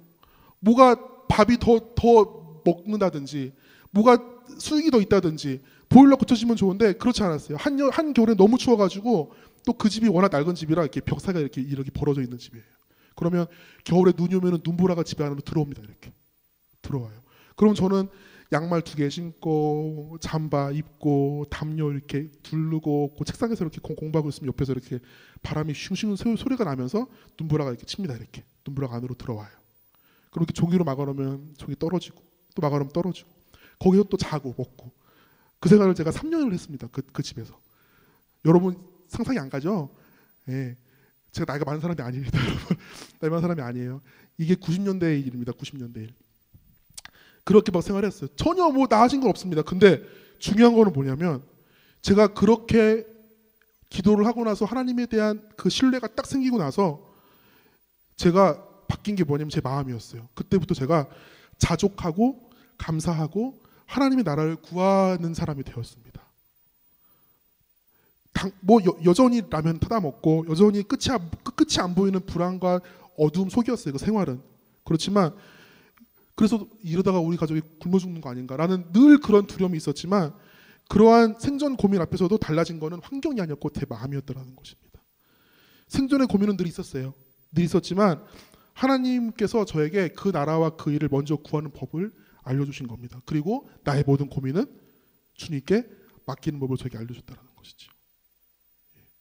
그러면서 하나님이 내 인생을 하루하루 지켜주실 것이라는 그 믿음이 저게 생긴 겁니다. 저는 제 믿음은 그렇게 좋은 믿음이 아니에요. 여러분 어떻게 보면은 고난이 없이 하나님을 잘 믿는 여러분들이 더 큰 믿음입니다. 하나님이 오죽했으면 저한테 그런 저를 붙잡아 놓으려고 저는 그런 고난이 없었으면 아마 하나님을 떠날 사람일 수도 있어요. 제가 등치가 좀 좋습니까? 그죠? 예? 하나님 안 믿고 집이 그렇게 엉망이었으면 저는 벌써부터 어디 무슨 파 부두목으로 들어갔을지 몰라요. 예. 저는 가끔 캠에서 예배 드릴 때 제가 대학생 때 캠에서 예배 드릴 때 일찍 그 당시 때 캠이 1시 예배였는데 바울성전 거기서 이렇게 앉아서 제가 한 일찍 한 12시 한 40분쯤 30분쯤 이렇게 혼자 이렇게 앉았으면 제가 그 감격에 막 이렇게 눈물로 기도한 적이 한두 번이 아니에요. 왜냐하면 내가 이 자리에 있는 것만 너무 감사한 거죠. 내가 이런 대학생들과 이런 고상한 분들과 함께 있다는 거가 전 너무나 행복했다는 거죠. 제 그 밑바닥 생활을 알기 때문에 그렇다는 거죠. 그런데 어쨌거나 저에게 바뀐 거는 하나님이 내 삶을 하루하루 지켜주고 있다는 것을 제가 그 확신을 가지고 그래서 저는 지금도 붙잡고 사는 거는 딱 하나밖에 없습니다.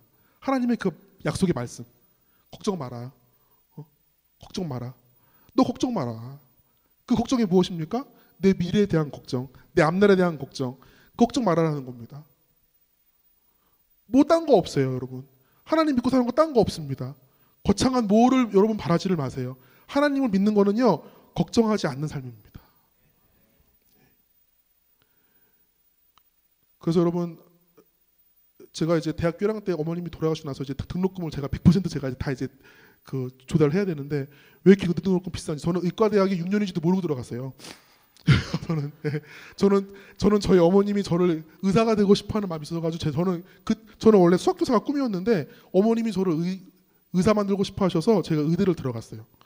근데 어머님이 1학년 때 돌아가셨잖아요. 그러니까 제가 갈등할 수밖에 없어요. 내가 되고 싶은 게 내가 꼭 가고 싶은 것도 아니고 또 의과대학에 입학식날 가니까 6년이라는 거 6년.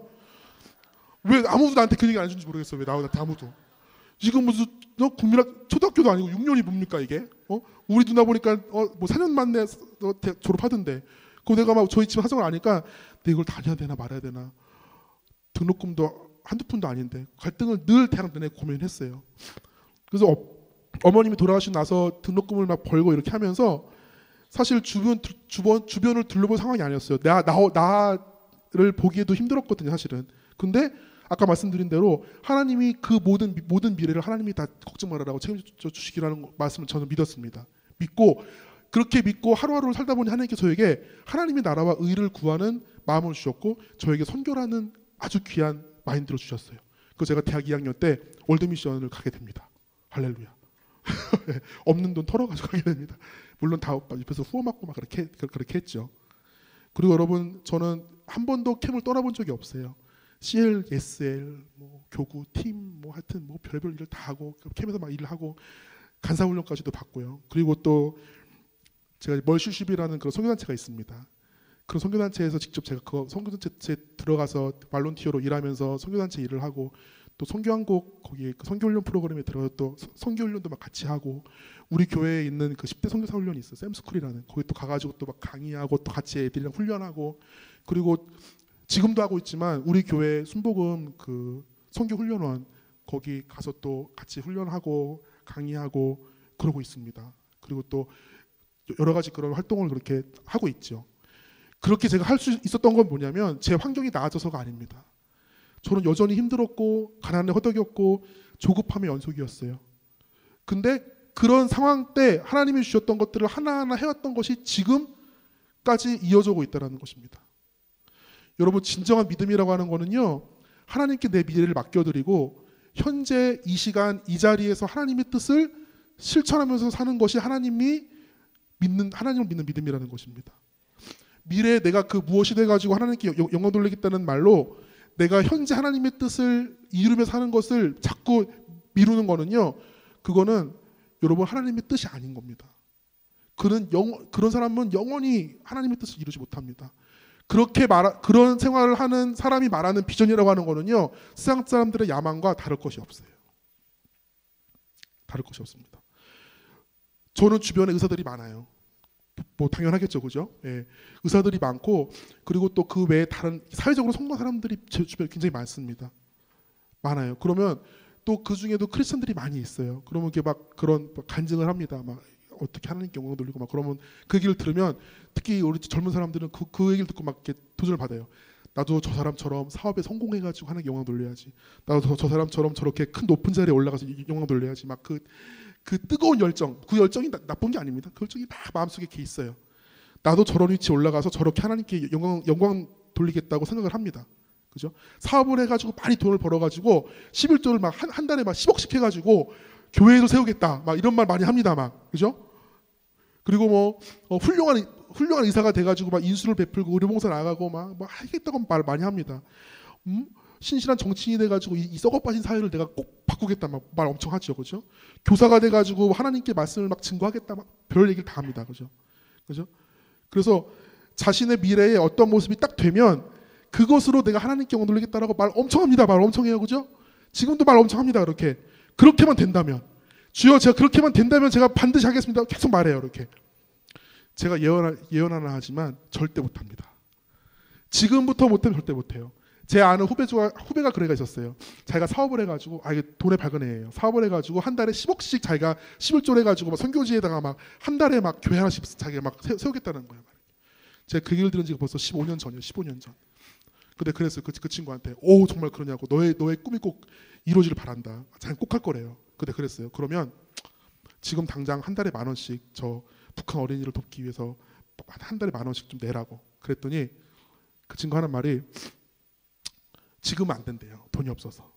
돈이 왜 없어요? 지 커피 3잔만 덜 먹으면 10,000원이 생깁니다. 그게. 그죠? 지금 당장 꼭 10,000원도 못 내는데 어떻게 그 사람이 갑자기 높은 자리가 되고 돈이 많이 벌으면 그 순간 갑자기 한 달에 막 11조로 10억씩 낼 수 있겠습니까? 절대 못 내요. 여러분 절대 못 냅니다. 그래서 그 친구한테 그때도 제가 예언했어요. 너 절대 못한다. 그 후배가 지금도 만나고 있는데 그 후배가 저 지금도 미워해요. 근데 그 15년이 지난 지금 그 친구가 저 정말 못하고 있어요. 그걸 못하고 있습니다. 저 그 친구 언젠가 하길 바라요. 진짜로. 그죠? 여러분 내가 그렇게 사업을 해서 돈을 많이 벌어서 11조를 많이 하고 하나님 영광 돌리겠다고 말하지만 지금 현재 단돈 1,000원 10,000원이라도 하나님께 드리지 못한다면 그때 가서는 못합니다. 정치인이 돼가지고 내가 이 사회를 바꾸겠다고 막 말은 그렇게 하지만 그러한 핑계로 지금 현재 사사로운 일에서 정직하지도 않고 겸손하지도 않는다면 그 사람은 정치인이 돼도 못합니다. 어떤 사람이 나는 교사가 돼서 하나님의 말씀을 학생들한테 증거하겠다 말하지만 지금부터도 하나님 말씀 증거하지 못하면 그때 가서도 못합니다. 성공한 사람들이 우리가 그렇게 그 사람들이 영광 돌릴 수 있는 이유는 뭐냐면 그 사람들이 성공하기 전부터 사회적인 성공 전부터 그런 생활하다 보니까 그런 자리에 올라가게 된 거고 그 생활이 꾸준히 이어지게 된다는 것이죠. 여러분 저는 저의 그런 삶의 고난을 통해서 한 가지 깨달은 게 하나 있어요. 그게 뭐냐면 고난과 어려움, 힘든 것이 결코 하나님 영광 돌리는 삶을 뒤로 미루게 하지 않는다는 겁니다. 우리 교회에서 늘상 하는 간증이 있어요. 대학 합격 해가지고 막 하나님이 도와주셨어요. 대기업 입사 하나님이 은혜로 됐습니다. 서울대 수석 어머님의 기도가 컸어요. 이런 거 다 나옵니다. 이렇게 순복음신문 나오죠. 은혜가 돼요. 그때부터 대학 떨어진 사람들은 조용히 있어야 됩니다. 그때부터는 하나님 영광 가리거든요, 그죠? 조용히 있어야 돼요. 여러분 근데 그렇게 성공해가지고 하나님께 영광 돌리는 것이 얼마나 되겠습니까? 오히려 저는요 고난을 통해서 하나님의 어떠하심과 그분을 신뢰하는 법을 배웠습니다. 그러한 고난의 경험이 하나님께서 저를 이런 비포장도로와 같은 인생에서 어떻게 포기하지 않고 걸어가면서 주변을 돌아볼 수 있는지에 대한 방법을 알려줬다는 겁니다. 여러분 인생의 고난은요 터널 같지 않아요. 우리가 쉽게 그냥 인생의 고난이 터널 같다 말하지만 터널은 끝이 있습니다. 그죠? 터널만 통과하면은 쫙 그냥 그때부터 빛이에요. 이렇게. 근데 여러분 살다 보면 그렇지 않아요. 터널이 왜 이렇게 많은지 그냥 터널 같아. 그냥 계속 터널 같아요. 이렇게. 그죠? 그래서 사실 인생은 터널이 아니고요. 인생의 고난 터널이 아니고 사실은 아까 말씀드린 비포장도로와 같아요. 계속 흔들립니다. 계속 흔들려요. 끝까지 계속 흔들립니다. 그러면 그것이 흔들리지 않을 때까지, 포장된 도로가 나올 때까지 계속 그때까지 계속 그냥 계속 이러고만 있을 겁니까? 내가 포장된 도로만 나오면, 편하게만 된다면, 좋은 길로만 간다면 내가 그때부터 하나님께 못 올리겠다. 그렇게 할 겁니까? 그게 아니라는 거죠. 그 비포장 도로를 달리는 중간에서도 주변 것을 돌아볼 수 아는 것을 알려주는 것이 여러분을 향한 하나님의 뜻이라는 것입니다. 그래서 오히려 교회에서 간증해야 될 거는 그런 게 아니에요. 교회에서 간증해야 될 거는 내가 이번에 대학 입시 합격했습니다. 할렐루야. 주님께 영광 돌립니다. 내가 이번에 대기업에 입사했어요. 할렐루야. 이번에 시험 합격했어요. 할렐루야. 이것을 간증하는 게 그건 간증거리가 아니에요, 여러분. 그거는 그냥 누구든지 박수 쳐주는 일입니다. 그죠? 정말 교회에서 간증해야 될 건 뭐냐면 대학 3번을 떨어져도 믿음 포기하지 않는 그 형제. 대단합니다. 그죠? 대단한 거예요. 매번 공무원 시험에 낙방을 해요. 매번 공무원 시험에. 그래도 끝까지 하나님이 날 사랑하신다는 믿음을 잃지 않고 끝까지 도전하는 그 자매. 대단한 겁니다, 여러분. 그죠? 또 하나님마다 되는 게 없어요, 진짜. 뭘 하려고 그러면 되는 일이 없고 맨날 망하고 맨날 잘 안 됩니다. 그런데도 늘 하나님께 겸손히 무릎 꿇고 나아오면서 자신의 미래를 하나님께 맡기는 그 자세. 여러분, 그것이 교회 내에서의 간증이 되어야 됩니다. 하나님의 사람이라고 하는 거는요, 하나님을 필요로 하는 사람이 하나님의 사람이에요. 하나님의 은혜가 없이는, 하나님의 자비가 없이는 살 수가 없는 사람들이 있어요. 그런 사람이 하나님의 사람입니다, 여러분. 그런 사람들이야말로 일종의 자기 비전에 중독되지 않는 사람들이에요. 자기 비전에 중독이 돼가지고 그 야망에 막 꿈꿔가지고 막 마치 그것을 하나님의 비전인 양 포장되는 사람, 그런 사람이 아니라 그건 자기 비전에 중독된 사람들이고, 그것이 아니고 매일매일 겸손하게 하나님과 동행하면서 그분의 뜻을 알고 그분의 자비하심을 구하는 그러한 삶, 그런 삶이야말로 그 사람들이 바로 하나님의 사람이라고 하는 것입니다. 여러분, 성공한 사업가나 의사나 정치인, 교수, 교사 이런 사람들이, 그런 사람들 중에 본받아야 할 신실한 그리스도인들이 있어요. 그들이 처음부터 이렇게 큰 사람이 되려고 마음먹은 게 아니라는 것이죠. 일종의 자기 비전에 중독이 된 사람들이 아닙니다. 어려움 가운데서도 하나님을 전폭적으로 신뢰하고 믿은 그 믿음이, 내 미래가 어떻든지 그 믿음을 하나님께 내 미래를 맡기고 믿고 순종하면서 살다 보니까 그 자리에 올라가게 된 겁니다. 여러분, 성경에 요셉, 모세, 다윗 다 그런 모습이라는 거죠. 우리는 성경에 모세의 그 결과만 보고 다윗의 결과만 봅니다. 요셉의 결과만 봐요. 그 사람들이 그것을 목표했던 게 아니에요. 그들은 늘 순간순간 어려움 가운데서도 하나님의 방법을 택하기로 결정하고 하나님의 뜻을 이루기로 결정한 사람들이에요. 그러한 삶을 살다 보니 그런 위치에 된 거라는 것입니다. 여러분, 어느 청년이요, 막 성공을 위해서 막 달려가고 있었어요. 나는 성공할 거야. 성공해가지고 그는 그리스도인이었습니다. 아주 신실한 그리스도인이었어요. 내가 성공해가지고 하나님께 영광 돌리고 정말 내가 그렇게 살겠다라고 막 그렇게 달려가고 있는데 딱 그 앞에 사탄 마귀가 딱 찾아옵니다. 그리고 나서 그랑 내기를 해요. 사탄이. 야, 일로 와봐. 여기 앞에 쫙 10개의 병이 있어. 근데 이 중에 딱 하나만 독극물이 들었어. 근데 너가 10개 중에 한 병을 딱 잡아가지고 딱 먹었는데 독극물이 아니면, 네가 죽지 않으면 내가 네가 원하는 돈, 명예 다 줄게. 그렇게 딱 말합니다. 이 그리스도인 순간적으로 눈에 불이 막 나와요. 이 더러운 마귀가 나랑 지금 내기를 하는구나. 그래, 한번 해보자. 이러고 기도를 진짜 열심히 해가지고 딱 한 병을 딱 잡아요. 딱 먹었어요. 안 죽었네. 그래서 할렐루야 해가지고 막 그 승리감에 도취돼가지고 막 할렐루야 하니까 그 사탄이, 야, 너 대단하다. 내가 말한 대로 너에게 돈이랑 명예를 줄게. 딱 줬습니다. 얼마나 통쾌합니까? 그리스도인이 마귀로 이긴 거잖아요. 그 내기에서. 그래가지고 막 할렐루야를 막 외치면서 하나님 멋지다고 막 그러면서 막 이제 자신의 성공과 승리에 막 도취돼가지고 막 삽니다. 그런데 그 돈과 성공을 딱 누리고 살다 보니까 좀 더 큰 돈과 성공이 필요해요. 그러면 더 크게 하나님께 영광 돌릴 수 있을 것 같아요. 그래가지고 다시 한번 사탄이랑 겨루고 싶은 마음이 좀 들어요. 그때 딱 마귀가 마침 또 딱 나타나가지고 그럽니다. 자, 9개 병이 있어. 이 중에 한 병만 독극물이 들은 거야. 한번 골라봐. 독이 드는 거를 빼고 나머지 거를 고르면 내가 너에게 또 돈과 명예를 줄 거야. 그랬더니 또 이 그리스도인이 또 막 기도를 해가지고 딱 먹었습니다. 죽었을까요? 안 죽었어요. 오, 또 이겼습니다. 그래가지고 막 또 승리에 도취돼가지고 할렐루야 이러고 막 또 막 그 큰 부와 성공을 막 누리고 막 해가지고 또 막 좋아집니다. 그런 식으로 사탄을 계속 만나요. 사탄이 온 거죠. 그런 식으로 7병, 6병, 5병, 4병, 3병, 2병까지 갑니다. 진짜 신기하게 독국물을 진짜 하나님의 은혜인지 모르겠어요. 그죠? 정말 그 독국물이 들은 병을 진짜 딱 그걸 빼고 다 먹어요. 하나님의 은혜인 거죠. 하나님의 은혜. 야, 내가 이렇게 마귀도 이기고 하나님이 나에게 이런 축복을 주시는구나. 막 그래요. 이제는 더 큰 복과 더 큰 성공으로 하나님께 영광 돌리고 싶은 마음이 있어요. 그래서 이제는 이 그리스도인이 불러요. 마귀를. 너 일로 나와. 나랑 겨뤄봐. 내 하나님의 이름으로 내가 너를 이겨주겠어. 막 그럽니다. 그러니까 마귀가 딱 나와가지고 그 청년한테 그럽니다. 야, 너 정말 대단하다. 정말 하나님이 너랑 함께 하시는 것 같아. 이제 내가 딱 병이 딱 2개밖에 안 남았어요. 자, 이제 확률 50%야. 하나는 독이 들었고 하나는 독이 안 들었어. 확률 50%야. 할 거야 말 거야. 그랬더니 그 청년 그리스도인이 하겠다고 해요.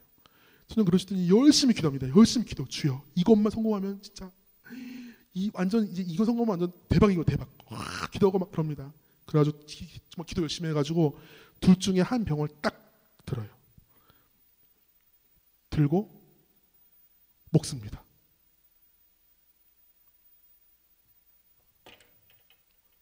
어떻게 됐을까요? 살았어요. 할렐루야, 살았어요. 와, 이 청년이 너무 기뻐가지고 역시 하나님 살아계신 분이라고 막 소리를 지르고 막 환호성을 불러요. 그러니까 이 마귀도 놀란 거죠. 마귀도. 그래서 야, 너 정말 대단하다. 어떻게 이 독 한 병 드는 그거를 진짜 어떻게 안 고를 수 있느냐. 그러니까 막 이 젊은이가 막 의기양양해가지고 하나님이 나와 함께 하시고 막 그런데 그 마귀가 딱 비웃으면서 말합니다. 젊은이, 사실은 이 한 병에도 독은 들어있지 않아. 그러면서 그 병 한 병을 마귀가 먹고 유유히 도망갑니다. 사실은 그 10병이 다 독이 들어있는 병이 아니었어요. 그때 그 청년은 뒤통수를 얻어맞은 기분이었습니다. 그럼 지금까지 내가 사탄이랑 싸워서 얻었다고 생각하는 부와 성공과 명예는 무엇인가? 그죠? 무엇일까요? 그러면서 그가 자기가 돌아온 길을 이렇게 돌아봤어요. 뒤를 봤더니 사단의 그 속임수에 놀아나느라고 하나님께서 매일매일 나에게 알려주시는 길을 잃고 저 멀리 떠나온 자신을 바라보게 됩니다. 애시당초 사탄이 10개의 병을 들고 왔을 때 그것은 속임수라는 것을 간파하고 그것에 대꾸도 하지 말았어야 돼요. 그런 유혹에 속지를 말았어야 됩니다. 근데 그리고 하나님이 나에게 보여주시는 매일매일의 삶에 그저 순종하고 따라갔어야 됐다는 것입니다. 여러분, 우리의 비전이란 것이 이렇지 않습니까? 하나님의 뜻을 구한다고 하지만 그 뜻 안에서 비전을 구하지만 사실은 그것이 나의 성공이 먼저이고 그 나중에 하나님께 영광 돌리겠다는 자세가 아니라는 것입니까? 사탄은 우리에게 늘 10병을 가지고 와서 병 10병을 가지고 와서 늘 우리에게 속삭여요. 너가 선택만 잘하면 너의 성공은 보장돼 있어. 한번 잘 선택해봐 라고 늘 말합니다. 우리에게. 그러나 하나님은 우리에게 그렇게 말씀하지 않으세요.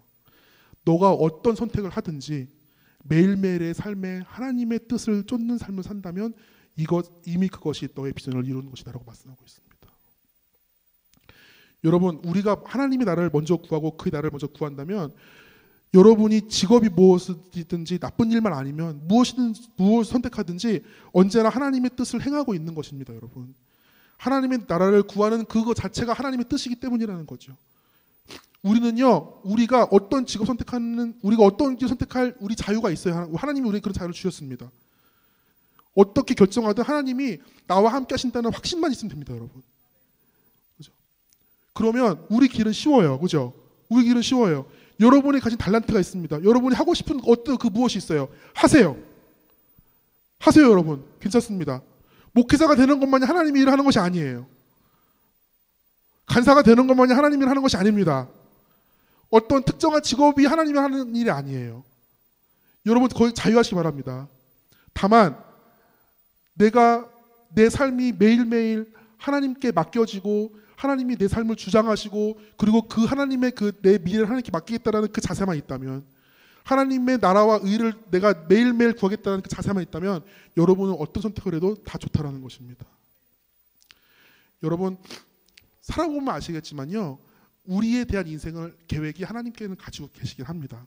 근데 이게 단순히 우리가 먼 미래를 알려주십시오 하고 그 계획을 아는 것이 아니라 그것이 아니라 매일매일 우리가 사는 그 일순간 일순간마다 살면서 하나님의 뜻을 이루면서 그 뜻을 알게 된다는 것입니다, 여러분. 그러면서 점차 하나님이 나를 향한 계획이 보여지게 됩니다. 그죠? 여러분이 지난날에 선택했던 것들에 대해서 뒤돌아보지 마세요. 괜찮습니다. 여러분 여전히 하나님이 여러분 사랑하십니다. 그리고 여전히 하나님이 여러분과 함께 하세요. 그리고 여러분이 어떤 선택을 하든지 그것이 여러분의 인생을 좌지우지할 만한 그렇게 하나님이 그렇게 쪼잔한 분이 아니십니다, 여러분. 그죠? 우리가 막 10년 후에 있을 일을 미리 막 계획해가지고 내가 어떻게 할 것인지 그런 계획을 하는 것이 중요한 것이 아니고 지금 이 순간 속에서 하나님이 하시는 일에 주의를 기울이고 하나님의 뜻이 무엇인지를 알고 그걸 발견해 간다면 여러분 산길을 이렇게 올라가면 산길을 올라가면 올라갈수록 주위 경치가 쭉 보이면서 전체 넓은 게 보이듯이 여러분 그렇게 하나님이 여러분의 향한 그 계획을 보이실 거라는 것입니다. 저는 개인적으로는 여러분이 이 수련회 때 열심히 하나님께 매달려 기도하기를 바랍니다. 이제 우리 좀 있으면 우리 안태경 목사님 오셔가지고 말씀 전하실 텐데 열심히 기도하세요. 근데 이제는 우리의 기도가 좀 바뀌어야 될 것 같아요. 여러분 지금까지는 내 비전을 보여주세요. 내가 앞길을 보여주세요라고 그렇게 기도하고 정확히 말해서는 내가 앞으로 무엇을 먹고 살아야 될지 보여달라고 하는 그런 기도였다면 이제는 그런 기도가 아니라 정말 하나님의 뜻을 행하기 위해서 지금 이 순간 이 자리에서 하나님의 뜻 쫓아 살겠다는 하나님의 나라와 의를 구하겠다는 그 기도를 여러분 목숨 걸고 한번 해보시기 바랍니다. 그리고 내 미래는 하나님의 손에 올려놓습니다. 하나님이 주장하시고 하나님이 내 미래를 이끌어 주십시오. 저는 내 미래에 관심 갖지 않겠습니다. 저는 내 미래에 너무 집중하지 않겠습니다. 내가 집중할 것은 바로 오늘 이 순간 하나님의 나라, 하나님의 의를 구하는 그 삶을 내가 집중하겠습니다라고 한번 기도해 보시기 바랍니다. 여러분 하나님이 우리에게 주시는 비전은 바로 그런 비전이라는 겁니다. 우리가 살면서 한 가지 놓지 말아야 될 것이 있어요. 그것은 뭐냐면 하나님이 나를 향한 뜻이 무엇인지 자꾸 그것을 찾는 그런 포커스를 맞추지 말고 말씀드린 대로 오늘 이 순간 이 시점에서 내가 하나님께 영광 돌리고 하나님의 나라와 의를 구하는 삶이 무엇인지 그거를 매일매일 여러분 매일매일 점검하고 매일매일 그것을 구하고 매일매일 그걸 쫓아가는 삶을 사시기를 간절히 바랍니다. 아멘. 예. 우리 찬양 하나 할까요? 찬양 하나 하고 여러분 다 아시는 찬양인데 찬양 하나 하고 한번 기도 한번 하겠습니다.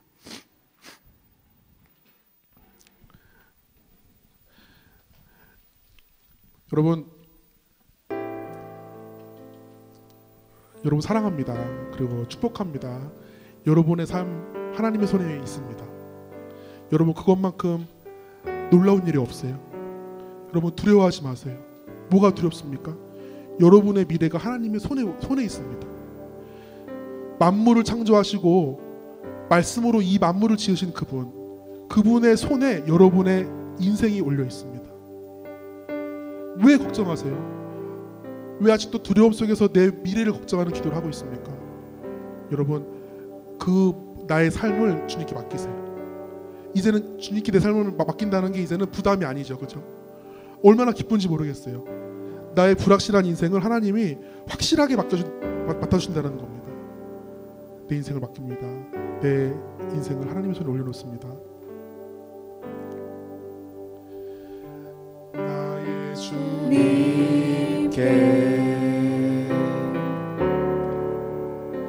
찬양 드리며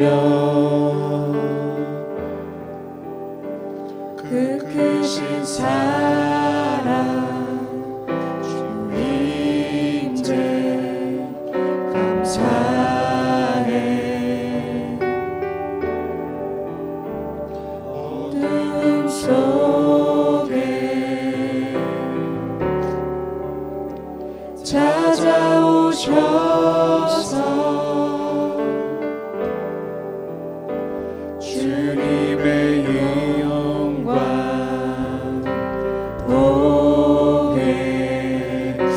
하시네.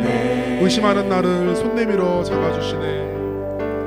의심하는 나를 손 내밀어 잡아주시네. 두려운 내 맘 내려놓고 두려움만 내려놓고 주 바라봅니다. 주 바라봅니다. 아멘. 주님을 보게 하소서. 주님을 보게 하소서. 나를 붙드소서. 나를 붙드소서. 내 뜻과 내 생각 다 내려놓고 내 뜻과 내 생각 내려놓고 주님 앞에 나 엎드려 주님 앞에 나 엎드려 주의 음성 기다리니 주의 음성 기다리니 나를 부르실 때 나를 부르실 때 믿음으로 걸어가리. 의심하는 나를 손 내밀어 잡아주시네. 의심하는 나를 손 내밀어 잡아주시네.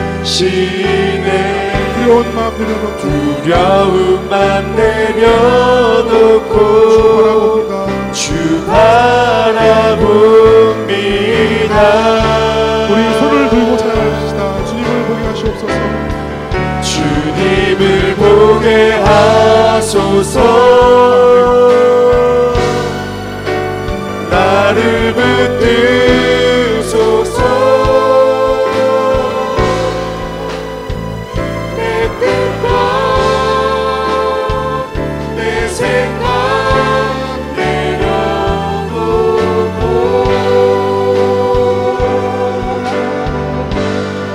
주님 앞에 나 엎드려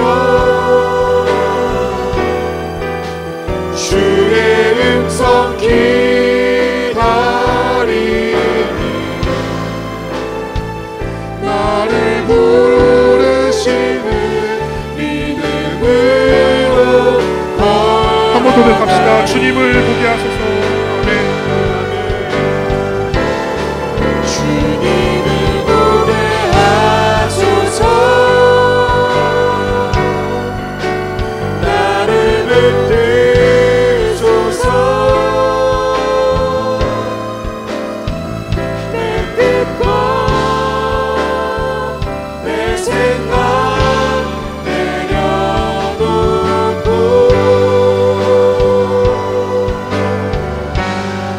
주님 앞에 나 엎드려 주의 음성 기다리니 나를 부르실 때 믿음으로 걸어가리. 우리 같이 기도합시다. 기도하실 때 주님, 제가 주님 앞에 엎드려 주님의 음성을 듣습니다. 매일매일 하나님의 음성, 그 나라와 그 일을 구하고, 그리고 하나님이 나를 하루하루 이끄신다는 것, 내 미래를 주님 손에 올려놓고 내가 두려워하지 않으며 하루하루 하나님의 뜻을 이뤄가는 그 삶을 할 수 있도록 우리 다 같이 기도하시겠습니다. 기도하겠습니다.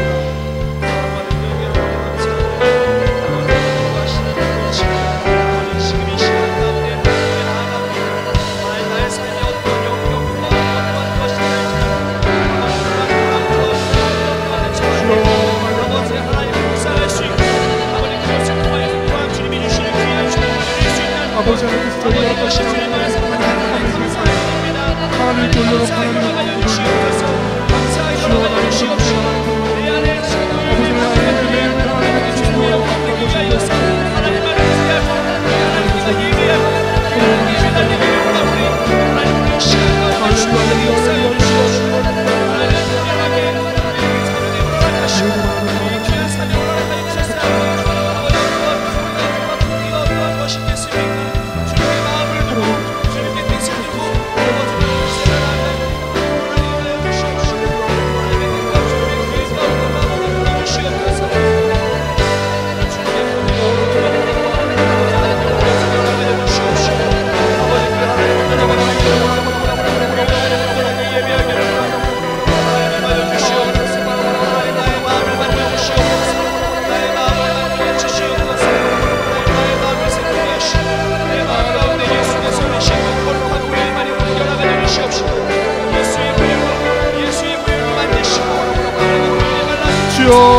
내 뜻과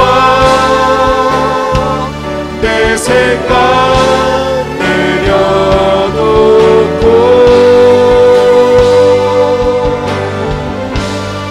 주님 앞에 나 엎드려 주의 음성 기다리니 나를 부르실 때 지금으로 걸어가니.